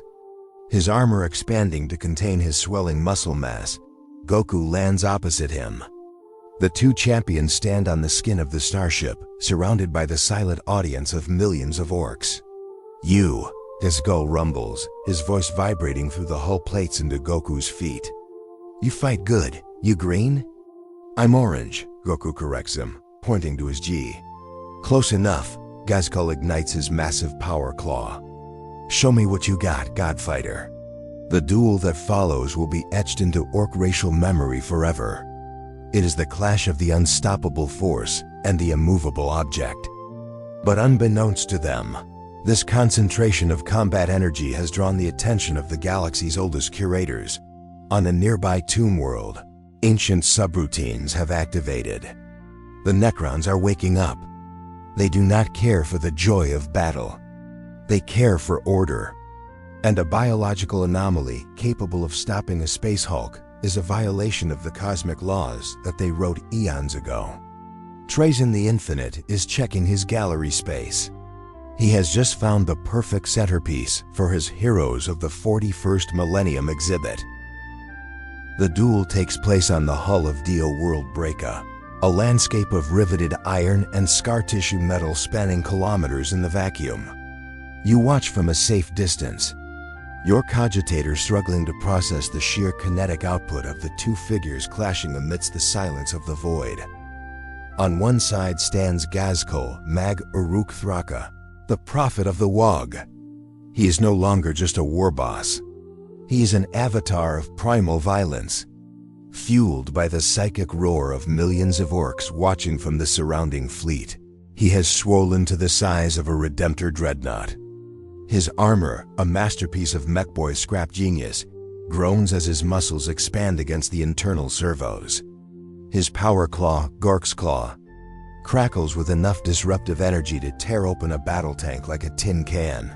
On the other side stands Goku, in the vacuum. His orange GI does not flutter, but his hair flows upward, defying gravity. Bathed in a white-hot aura of ki, he looks tiny against the green behemoth, a speck of dust challenging a mountain. But the mountain is sweating. Gezkul charges. He moves with a terrifying speed for a creature of his mass, propelled by custom boosters welded to his back. He swings the power claw. Goku catches the wrist. The impact sends a shockwave through the hull of the Space Hulk. Rivets pop like bullets, flying off into space. Thick adamantium plates buckle and fold like wet cardboard. Goku is driven down to one knee, the hull denting beneath him, but he holds the claw back. You strong! Gezkul roars, his voice transmitted through the contact of their bodies. But green is best. Gezkul headbutts GOKU dot. It is a blow that would shatter the ceramite helmet of a Terminator. Goku reels back, rubbing his forehead. Ow, that's a hard head. Goku retaliates. He vanishes, appearing instantly behind the Prophet. He delivers a kick to the back of Gezkul's knee. The joint, reinforced with hydraulics from a Titan, shears with a metallic screech. Gezkul stumbles. Goku follows up with a flurry of punches to the warboss's ribcage. Asterisk, bam bam bam bam. Asterisk, each punch leaves a fist-sized crater in the mega armor. The reverberations turn Gezkul's internal organs into jelly, but the Ork's physiology, driven by the fungal regeneration of the Wog, heals him instantly. Technical detail regarding Ork physiology. Under extreme Wog energy saturation, an Ork's cellular regeneration accelerates to impossible levels. Broken bones knit in seconds. Ruptured organs regrow. Gazkul is effectively immortal as long as the fight continues. More. Gazkul laughs, spitting a tooth that instantly grows back. He spins, his claw catching Goku in the chest, sending the Saiyan tumbling across the hull. Goku crashes through a sensor tower, demolishing it. GOKU stands up, dusting off his chest. His GI is torn, revealing a bloody scratch. He looks at the blood, then at the laughing monster. A grin spreads across his face. A real grin. "Okay," Goku says. "I haven't felt this excited in a long time. You really are the best." He clenches his fists at his waist. The void around him begins to tremble. The debris floating in space stops moving, held in place by rising pressure. HAAAAA. The white aura turns gold. His hair spikes up, changing from black to a glowing yellow. His teal eyes turn a fierce, piercing emerald, Super Saiyan. The light is blinding. The Orks in the nearby ships cover their eyes. They feel a new sensation, not the green camaraderie of the Wog, but a golden pressure of absolute superiority. Gazkul stops laughing. His survival instinct, dormant for centuries, flickers. "What is you?" "I am the Super Saiyan, Goku." Goku launches himself. He is no longer fighting defensively. He strikes Gazkul with a punch to the jaw. The impact lifts the multi-ton warboss off his feet and sends him hurtling into deep space. GOKU pursues. He catches Gazkul in mid-void. He grabs the warboss by the leg and spins him. Faster and faster until they are a blur of gold and green. Then he throws him. Gazkul crashes back onto the Space Hulk, hitting the surface with the force of an orbital bombardment. The impact creates a crater a mile wide. The shockwave ripples through the entire ship, shattering viewports and collapsing decks. Gazkul lies in the center of the crater, his armor ruined, his cybernetics sparking. He tries to stand, but his legs fail him. For the first time, his body cannot keep up with the damage. The Wog. Energy is faltering, overwhelmed by the sheer dominance of the Golden Warrior. Goku lands on the rim of the crater. He powers down, his hair returning to black. He looks down at the broken prophet. "You were awesome," Goku says, panting slightly. "Let's do it again when you fix your suit." Gazkul, broken and bleeding, manages a weak chuckle. "Good. Fight." The Orks fall silent. Their prophet has been beaten. By Ork logic, this makes Goku the new boss. The fleet begins to drift closer, not to attack, but to await orders. They are ready to follow the Gold One to the ends of the galaxy. But the galaxy has other plans. As Goku turns to leave, the space around the Space Hulk begins to distort. It is not the chaotic tear of the warp, but a precise geometric folding of reality. Green lightning different from the Orks' energy arcs across the void. A massive shape cloaks directly above the battlefield. It is a crescent-shaped vessel of living metal, silent and cold. A Necron tomb ship. On the bridge of his flagship, Trazin the Infinite adjusts his monocle. He has recorded the entire duel. He is trembling with the excitement of a collector who has found a unique variant. "Magnificent," Trazin whispers. "A biological entity that generates energy surpassing. A Catan shard, and he defeated the Beast of Armageddon without killing him. Such rarity, such value." He turns to his light guard. "Deploy the Tesseract vaults. I want him in mint condition. Do not damage the packaging." The Great Wog of the Saiyan has ended, but the Great Collection is about to begin. Goku has defeated the strongest muscle in the galaxy, but now he faces the oldest technology. He is about to learn that some enemies do not want to fight you, they want to put you in a museum. The silence that follows the arrival of the Necrons is not peaceful. It is mathematical. The chaotic roar of the Ork Wog is instantly stifled, not by fear, but by a sudden unnatural dampening field projected from the crescent ship above. The background radiation of the void drops to absolute zero. The stars seem to dim, bowing before masters who enslaved them 60 million years ago. You watch as the Asterisk, Catacomb Command Barge Asterisk, descends from the tomb ship's hangar bay. It glides silently through the vacuum, ignoring the laws of inertia. Standing upon it, leaning on his empathic obliterator staff, is Overlord Trazyn the Infinite, archivist of the Nihilok dynasty. He is a skeleton of living metal, draped in a cloak of scales that shimmer with a digital sheen. His optic sensors do not blink as they fixate on GOKU.GOK. You floats above the cratered hull of the Ork Space Hulk, wiping sweat from his brow. He looks at the new arrivals. They feel empty. More robots? Goku asks, tilting his head. You guys look different from the androids back home. You feel cold. Trazyn's voice is broadcast on all frequencies, dry and rattling like ancient parchment. I am no automaton specimen. I am history incarnate. And you are a magnificent anomaly. A biological engine of perpetual energy. You will make a fine centerpiece for the Xenos Champion's wing of Solemnus. Goku frowns. Centerpiece? I'm not a statue. You will be, Trazyn replies. He snaps his metal fingers. The attack does not come as a punch or a blast. It comes as a disintegration. A phalanx of immortals lining the deck of the tomb ship opens fire with Gauss blasters. Technical detail regarding Gauss weaponry. These weapons do not rely on heat or kinetic impact. They project a focused bipolar magnetic field that pulls the target's molecules toward the weapon, stripping the target atom by atom. They literally flay reality, peeling the victim apart like an onion. Green beams of energy strike Goku.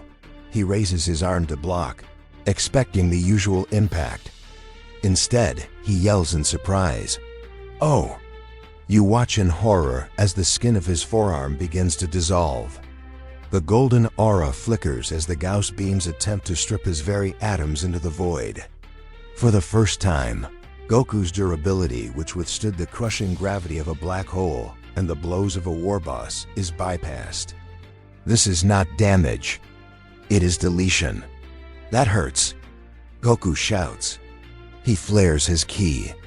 The sudden explosive expansion of his life energy disrupts the magnetic fields, breaking the connection of the Gauss beams. His arm is red, raw, the skin knitting back together rapidly, but the shock is evident. Fascinating, Trazyn notes, recording the data. His cellular regeneration combats molecular flaying in real time. But can he regenerate from nowhere? Trazyn activates the Tesseract labyrinths. Small, glowing cubes detach from the command barge. They spin through the void, surrounding Goku in a perfect geometric formation. Beams of hard light connect them, forming a cage. Hey!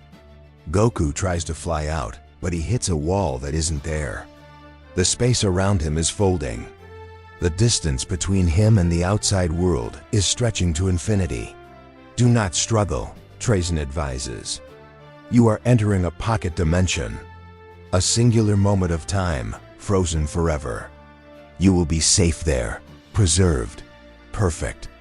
Goku finds himself floating in a white void. The orcs, the ships, the stars all gone. It is just him and the silence. It is the ultimate prison for a warrior, a place where there is nothing to fight. Let me out. Goku yells. He punches the white nothingness. A ripple spreads, like a stone in a pond, but the wall holds. Imperial scholars have long debated the nature of Necron-dimensional tech. It is believed to utilize the same principles as the webway, but rigid, mathematical, and soulless. It is a cage of numbers. Outside, Trazyn watches the cube shrink, ready to be collected. Acquisition complete. Prepare for. The cube cracks. It starts as a hairline fracture in the green light. Then, a vibration shakes the command barge. Trazyn's logic engrams stutter. The Tesseract is designed to hold star gods. It cannot be broken from the inside. Inside the void, Goku is screaming. But it isn't a scream of fear. It is a scream of effort. He is powering up. He is pushing his ki not against a physical wall, but against the concept of the dimension itself. If there's no door, Goku grits his teeth, his hair flashing gold, then red, then blue. I'll just scream a door open. It is a feat he has performed before in the hyperbolic time chamber. By raising his energy density higher than the dimensional stability of the pocket realm, he creates a tear in the fabric of space-time. Asterisk, crack. Asterisk, the Tesseract labyrinth explodes. A shockwave of pure, unadulterated life force ripples out. Blowing the immortals off the deck of the tomb ship, Goku bursts back into real space, panting. Surrounded by a halo of shattered dimensional glass. That place was boring. Goku glares at Trazin. I don't like you. You don't want to fight. You just want to put me in a box. Trazin backs away, his metal hand clutching his staff. This is unprecedented.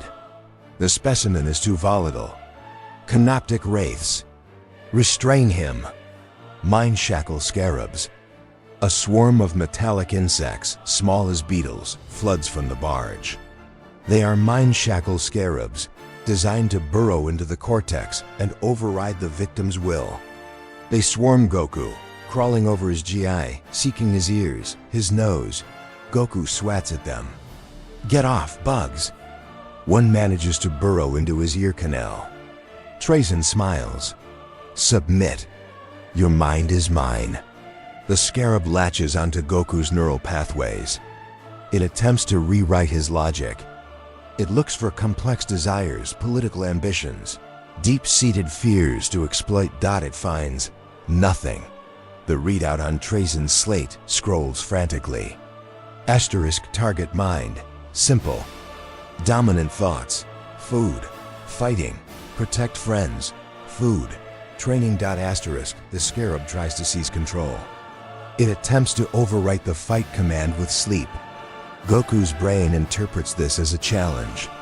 His subconscious mental defense is as hard as his fists.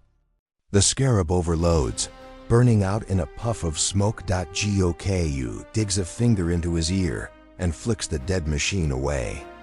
That tickled. Trazin the Infinite, the collector of worlds, looks at his empty tesseract, his broken scarabs, and his retreating immortals. He makes a calculation. The value of the specimen is high, but the cost of acquisition is approaching total destruction of asset. Unacceptable, Trazin huffs. You are a crude, unrefined artifact. I withdraw my bid.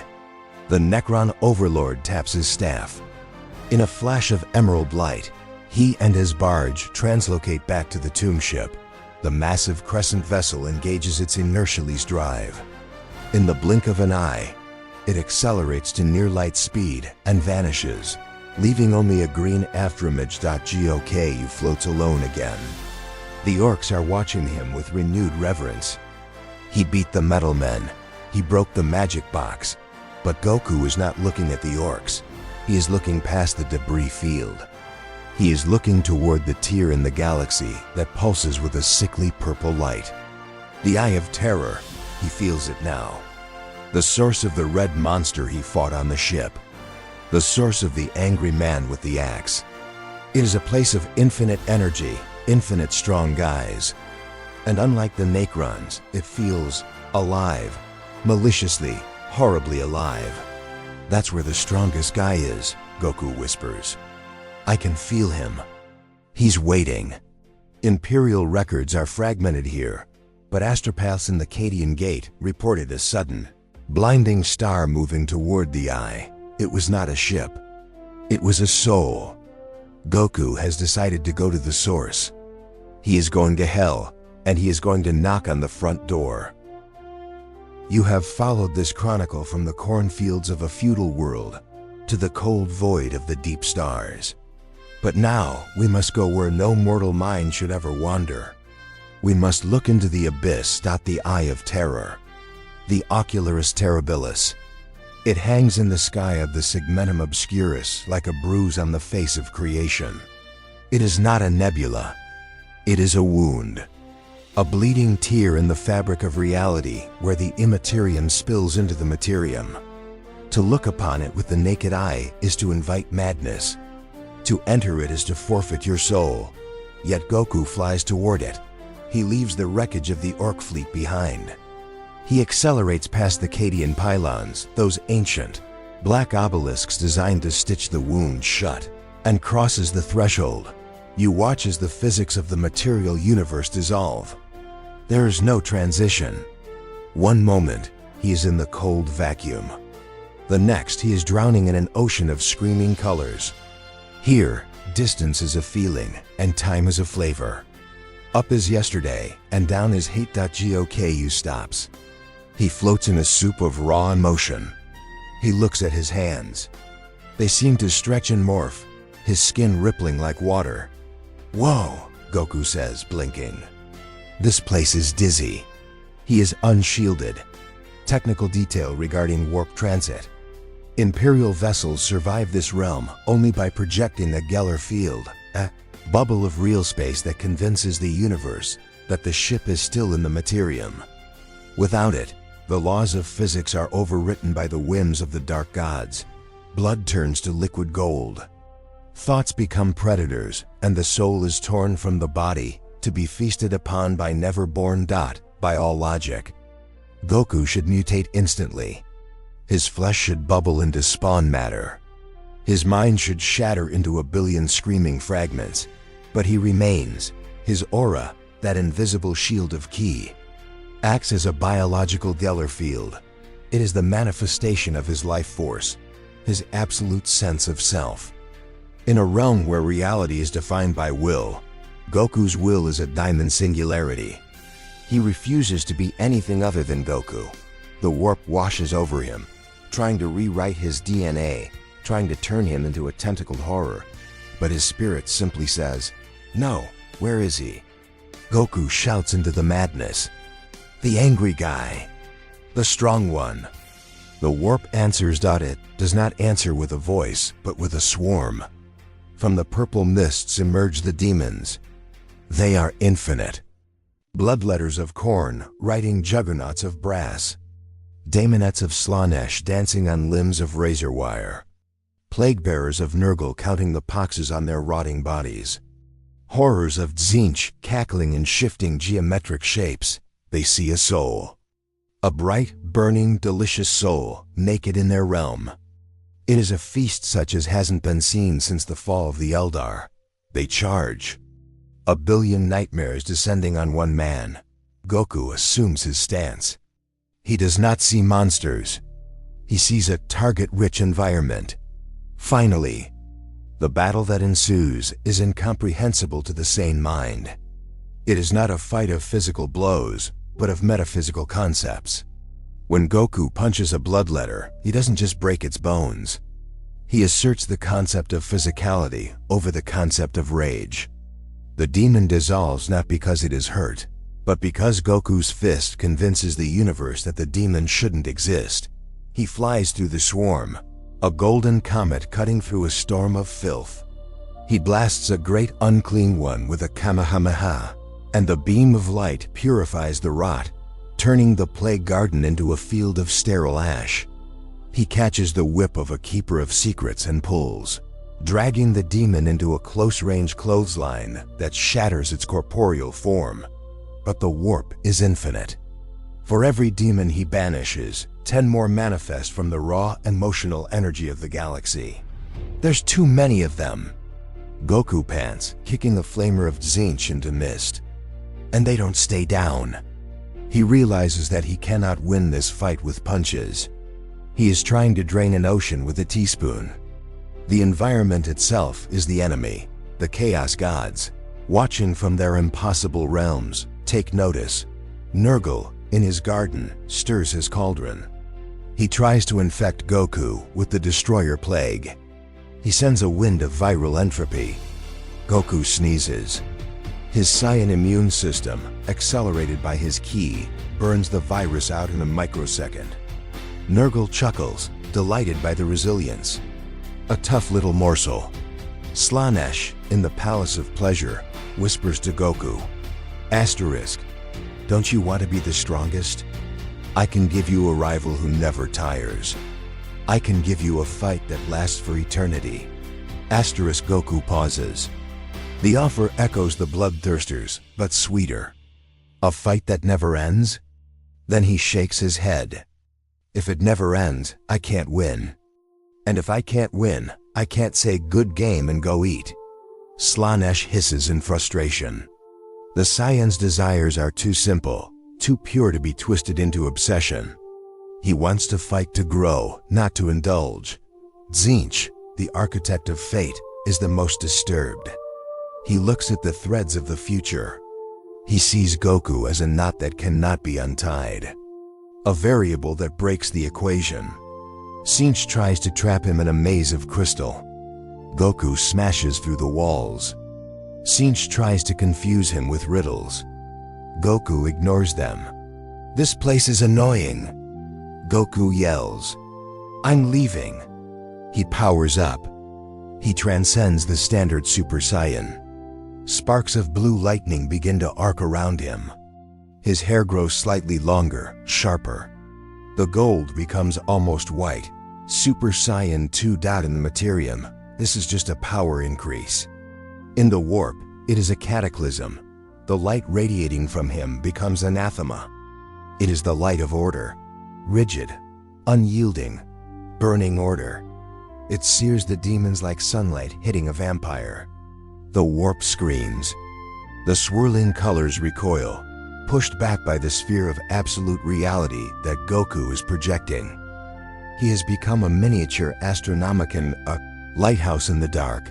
Imperial records are fragmented here, relying on the dream journals of astropaths who went mad on that day. They speak of a second sun rising in the Eye of Terror, a golden star that burned away the shadows for a brief, glorious moment. They speak of demons fleeing in terror, not from a weapon, but from the burning purity of a soul that has no darkness to exploit. GOKU looks around. The demons have retreated to the edges of his light. He is alone in a bubble of calm. Boring, he grumps. Nobody here can give me a real fight. They're just smoke. He looks for a way out. In the chaos, there are no directions. But then, he sees it. Far, far away, across the impossible distance of the Empyrean, there's another light. It is faint, flickering, but steady. It is golden, like his own aura, but cold. It feels like pain. It feels like duty. It feels like a scream held for 10,000 years. The Astronomicon. The light of the Emperor on Terra. GOKU locks onto it. He senses the energy source behind it. It is massive. It is ancient. And it feels incredibly strong. There, Goku points. That feels like the boss. He abandons his crusade against the infinite demons. He aligns himself with the psychic beacon of the Imperium. He bursts forward, flying through the warp currents, using the Emperor's light as a guide rope. He is leaving the realm of the dark gods. He is heading for the throne world. He is heading for the one entity in the galaxy that matches his mythic significance. As he flies, the warp snaps at his heels, furious at the prey that escaped. But it cannot touch him. He is a bullet of reality fired at the heart of the Imperium. You watch him fade from the view of the eye, a golden streak traversing the impossible. The journey that should take months will take him moments. He is moving at the speed of thought. The gods settle back into their great game, disappointed but intrigued. They know where he is going. And they know that the meeting about to take place will shake the foundations of the galaxy, more than any Black Crusade ever could. The journey ends here, not on a battlefield of mud and blood, but on the holiest ground in the galaxy. You are standing on Terra, the throne world, the beating heart of the Imperium. The atmosphere here is heavy, not just with the smog of 1 trillion souls and the incense of a continent-sized cathedral, but with the weight of worship. The psychic pressure is immense. The air hums with the desperate prayers of humanity, a constant, low-frequency drone that vibrates in the marrow of your bones. This is a world that has forgotten the sun, buried beneath layers of gold, Gothic stone, and history. You watch as the golden streak of light descends from the upper atmosphere. The orbital defense platforms, the deadliest grid of firepower in existence, do not fire. The machine spirits of the macro cannons slumber, confused by a target that registers not as a ship, but as a flicker of the Astronomicon itself. Goku lands in the Himalaya Mountains. He touches down on the endless steps of the Imperial Palace. He does not crater the ground this time. He lands softly, respectfully. He looks up at the walls that scrape the stratosphere. He sees the banners of the Legio Custodes fluttering in the toxic wind. This place. Goku whispers, his usual smile gone. It feels sad. It feels heavy. He begins to walk up the stairs. He is not alone. From the shadows of the sanctum's perimeter, they emerge. The 10,000. The Adeptus Custodes. These are not space marines. They are not mass-produced soldiers. Each one is a unique work of genetic art, handcrafted by the Emperor himself during the Unification Wars. They stand a head taller than an Astartes, clad not in ceramite, but in auramite. Technical detail regarding auramite. This alloy is a closely guarded secret of the Terran Gene Labs. It possesses a molecular density far exceeding standard adamantium, tinted gold not by paint, but by the alchemical process of its creation. It is psychically reactive, designed to ground the energy of the warp, making the wearer a bulwark against sorcery. To strike auramite is to strike the concept of the imperial truth itself. The Custodes do not shout challenges. They do not roar like orcs or scream like chaos champions. They move with absolute, terrifying silence. A shield company blocks the path to the Eternity Gate. Their guardian spears, weapons that are both power blades and bolters, are leveled at the intruder. Shield Captain Valerian steps forward. His helmet is a masterful sculpt of a lion's roar. He looks at Goku. His threat assessment logic works through 1,000 scenarios in a microsecond. He sees the torn GI. He sees the lack of armor. But he also feels the pressure, the sheer, unadulterated power radiating from the small man. You are unauthorized. Valerian's voice is a low rumble, devoid of anger, filled only with duty. Step no further, entity. This is the Sanctum Imperialis. Only the master of mankind dwells within. Goku stops. He looks at the shield captain. He senses their ki. It is incredibly dense, rigid, unyielding. These men are not seeking to grow stronger. They are seeking to remain unchanged. They are statues of gold, preserving a dying memory. I just want to see him, Goku says, pointing a thumb toward the titanic gates behind them. I felt his energy from the other side of the galaxy. He's the strongest, right? The one holding everything together? He is the God Emperor, Valerian corrects. And he is not for your eyes. The Custodes tense. The air crackles. The muscles of the 10,000 coil like springs.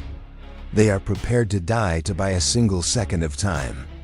They are prepared to unleash the archaeotech horrors stored in the dark cells. GOK, you takes a step dot in a blur of gold. 3 Custodes strike. Their speed is transhuman, faster than the eye can track. A guardian spear thrusts at Goku's heart. A sentinel blade sweeps for his neck. GOKU does not counterattack. He simply shifts. He moves with the minimum effort required, weaving between the blades. The tip of the spear grazes his GI. The sword cuts a lock of his black hair. You guys are good, Goku says, dodging a shield bash that would have shattered a tank. Really good. Better than the silver guys. He catches the shaft of Valerian's spear. The shield captain pushes, his enhanced muscles straining against the servo motors of his armor. Goku holds it steady with one hand. "But I'm not here to fight you," Goku says softly. He flares his aura. He does not transform. He does not scream. He simply releases a pulse of pure, white ki. It is not an attack. It is a wave of intent. It washes over the Custodes. It washes over the Eternity Gate. For a moment, the Custodes freeze. They are psychically conditioned to resist all mind control, all sorcery. But this is not sorcery. It is empathy. They feel Goku's heart. They feel a complete lack of malice. They feel a warrior who respects the sanctity of their duty. But more importantly, they feel something else behind them. The Eternity Gate shudders. The massive doors, crafted from the plating of the starship Bucephalus, vibrate. A psychic command echoes in the minds of the 10,000. It is weak, fragmented, a whisper from a throat that has been dust for 10 millennia. But it is undeniable, plus hold, plus Valerian lowers his spear. The Custodes step back, their movements synchronized. They part, forming a path to the gate. They do not bow, but they acknowledge the command. Goku nods to them. "Thanks." He walks to the gate. He does not open it. He does not need to. He stands before the barrier that separates the material universe from the man on the throne. He closes his eyes. He reaches out with his senses. He expects to find a mighty warrior. He expects a challenger who will give him the fight of his life. Instead, he finds agony. He feels a mind that has been screaming for 10,000 years. He feels a soul that is being shredded and stitched back together every second of every day to keep the Astronomicon lit. He feels the weight of 1,000,000,000,000 lives resting on a single, rotting spine. He sees the Golden Throne not as a seat of power, but as a torture device of infinite complexity. Goku opens his eyes. The excitement fades from his face. It is replaced by a profound sorrow. "You're not fighting for fun, are you?" Goku whispers to the gold doors. "You're fighting to protect them." There is no answer. Only the dry, rhythmic thrum of the machinery. Goku realizes the truth. The Emperor is the strongest being in the galaxy, yes. But he is not a martial artist. He is a prisoner. To fight him would be to break the lock on a cage that holds back hell. If Goku were to challenge him, the distraction would doom humanity. Imperial records are fragmented here, shrouded in the deepest heresy. Some claim the Emperor spoke to the stranger. Some claim the stranger offered a gift, a bean of green vitality, that the Custodes confiscated. But the most reliable accounts say that Goku simply stood there for a long time, in silence. Scholarly ambiguity suggests that this was the only moment in the 41st Millennium where the Emperor was truly understood. Not worshipped as a god, not reviled as a tyrant, but recognized by a fellow warrior as a man enduring the unendurable. "You're doing a good job," Goku says finally. He bows, a deep, respectful martial arts bow. "I won't get in your way." He turns around. Valerian is watching him. "You are leaving?" The shield captain asks. "Yeah," Goku says, scratching the back of his head. "He's busy, and I don't think I can help him. That's his fight." Goku looks up at the sky, past the smog to the stars. "Besides, there are plenty of other strong guys out there. I think I'll go look for that hive mind thing again." It seemed hungry. He crouches. The stone beneath his feet cracks. "See ya!" He launches himself into the sky. A golden streak leaving the throne world, breaking the atmospheric barrier with a sonic boom that sounds like a bell tolling. The Custodes remain at their post. The Eternity Gate is silent. But for the first time in centuries, the psychic screaming of the Astronomicon seems to quiet, just for a heartbeat. As if the master of mankind found a moment of peace in the recognition of an equal. You watch him go. The anomaly has departed Terra. The crisis is averted. But the galaxy has been changed. A legend has been written in the archives, a story of a man who walked through hell, wrestled the green tide, and stood before God, all for the sake of a good fight. You have witnessed the arrival, the battles, and the pilgrimage. Now as the chronometer ticks toward the close of the 41st millennium and the bloody dawn of the 42nd, we must examine the legacy. GOKU does not stay on Terra. He does not accept a commission in the Imperial Guard, nor does he lead a crusade. He is a creature of the wind, unbound by borders or edicts. He leaves the Sol system as quickly as he arrived, vanishing into the stars. But the galaxy is not a pond that stills quickly after a stone is thrown. It is a chaotic ocean, and his ripples turn into waves. In the years that follow, sightings of the Golden Warrior become the stuff of void-born legend, deep in the Octarius sector, where the Orks and Tyranids are locked in an eternal stalemate. The balance of power shifts. You hear reports of greenskins painting their armor bright orange instead of red. They do not shout "Wog" anymore. Some warbands have begun to chant a bastardized low Gothic approximation of Kamehameha. They build massive effigies of scrap metal depicting a warrior with spiked hair. The cult of the Fightin God spreads, a heresy that drives the ecclesiarchy mad, yet oddly makes the Orks less interested in slaughtering civilians and more interested in finding the strongest git. On the eastern fringe, the Tau Earth-caste scientists drive themselves to exhaustion trying to replicate the bio-readouts of the anomaly. They fail. Their philosophy of the greater good struggles to reconcile with the existence of a being who is seemingly infinite in potential, yet utterly uninterested in ruling. Commander Farsight, exiled and wielding the Dawn Blade, is rumored to meditate on the vid captures of Goku's fighting style, seeing in it a path to pure martial mastery that transcends technology. But it is within the Imperium itself that the legend takes the strangest root. Inquisitor Van Vigen's report, designated case file Saiyan Omega, is sealed within the Tesseract vaults of the Titan Inquisitorial Fortress. It is marked Extremis Diabolus, not because Goku is a demon, but because the truth of him is too dangerous. If the common citizen knew that a Xenos could be noble, that strength could exist without hate, the foundation of the Imperial Creed would crack. Yet, you cannot kill a story. In the underhives of Necromunda, gangers whisper of the Saint of Falling Stars. They say he appears when the oppressed are pushed too far. Not to lead a revolution, but to punch the biggest bully in the room and then demand a meal. In the Schola Progeniums, cadets trade contraband data slates showing grainy footage of a man catching a bolt shell. They look at their standard issue lasguns with new eyes, wondering if the true weapon is the spirit within. Hard lore note: in the early years of the Indomitus Crusade, roughly 12 M42, a strange phenomenon was recorded in the Ghoul stars.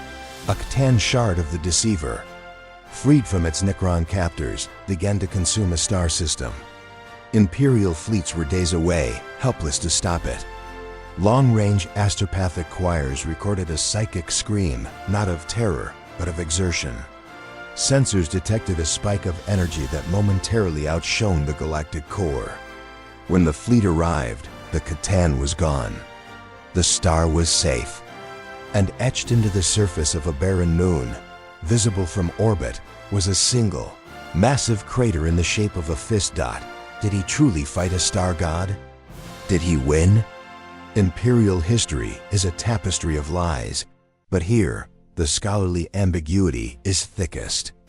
Some radical xenohybrid scholars suggest that Goku is not a biological entity at all, but a projection of the Emperor's lost humanity, the part of him that loved to run, to compete, to laugh. A manifestation of the Star Child theory, born not of psychic might, but of kinetic joy. But you know the truth. You saw him. He was flesh and blood. He was hungry. He was kind. As the Great Rift tears the galaxy in half, plunging the Imperium Nihilus into darkness, the legend of Goku becomes a beacon of a different sort. He represents a possibility that the grim darkness of the far future tries to suppress. The idea that war doesn't have to be hell. That combat can be a test of self, not a tool of genocide. That even in a universe of gods and demons, a mortal man who trains hard enough can stand tall. Where is he now? The Auspex scans are silent. The warp whispers have faded. Some say he found a way to another galaxy, seeking opponents that the Milky Way could no longer provide. Others say he is waiting in the core of a dying star, training under 500 times standard gravity, waiting for the end times, but perhaps, just perhaps, he is closer than we think. Imagine a battlefield on a forgotten world. The guardsmen are broken. The Chaos Terminators are advancing. Hope is gone. And then, you hear it. Not the roar of a bolter, but the sound of air displacing. A blur of orange. A friendly voice asking if the bad guys are strong. The story of the Saiyan in the 41st millennium is not a tragedy. It is an open question. It is a challenge issued to a universe that forgot how to hope. It asks us, is there a limit to our strength? And the answer, echoing from the void in a cheerful voice, is always the same. Not if we train. The archives are closing now. The data spools are winding down. The story is told. The anomaly is recorded. The memory is yours to keep. The hololiths are fading to gray. The hum of the logic engine slows to a deep, rhythmic pulse, like the heartbeat of a sleeping titan. The violence of the narrative recedes, leaving only the quiet dark of the scriptorium. You have walked a long path tonight. You have stood on burning worlds and frozen moons. You have looked into the eyes of monsters and the face of a god. The weight of this knowledge is heavy, but you do not need to carry it any longer. Your duty is done. The Emperor does not ask for eternal vigilance from his servants. Even the Astartes must rest to heal their wounds. Close your eyes. Visualize the galaxy not as a map of war, but as a sea of stars. Vast, silent, cold. The void is not empty. It is peaceful. It is a blanket of velvet darkness wrapped around the turmoil of the materium. Let the tension drain from your shoulders. Unclench your jaw. Let your breathing slow, matching the ventilation cycle of the ship. In, out, cool and sterile. Far away. On the throne world, the Astronomicon burns. It is a lighthouse in the dark. It watches over you. Its light cuts through the nightmares of the warp, a golden shield against the dark.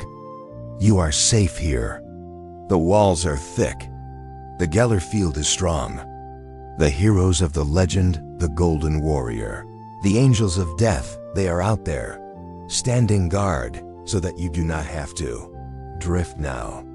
Let the lore settle into the archives of your mind. Let the sounds of battle fade into the silence of the void. There is no war here, only the peace of the machine spirit and the quiet of the stars. Sleep, citizen. Rest your mind. Tomorrow the galaxy will still be there, but tonight you belong to the peace.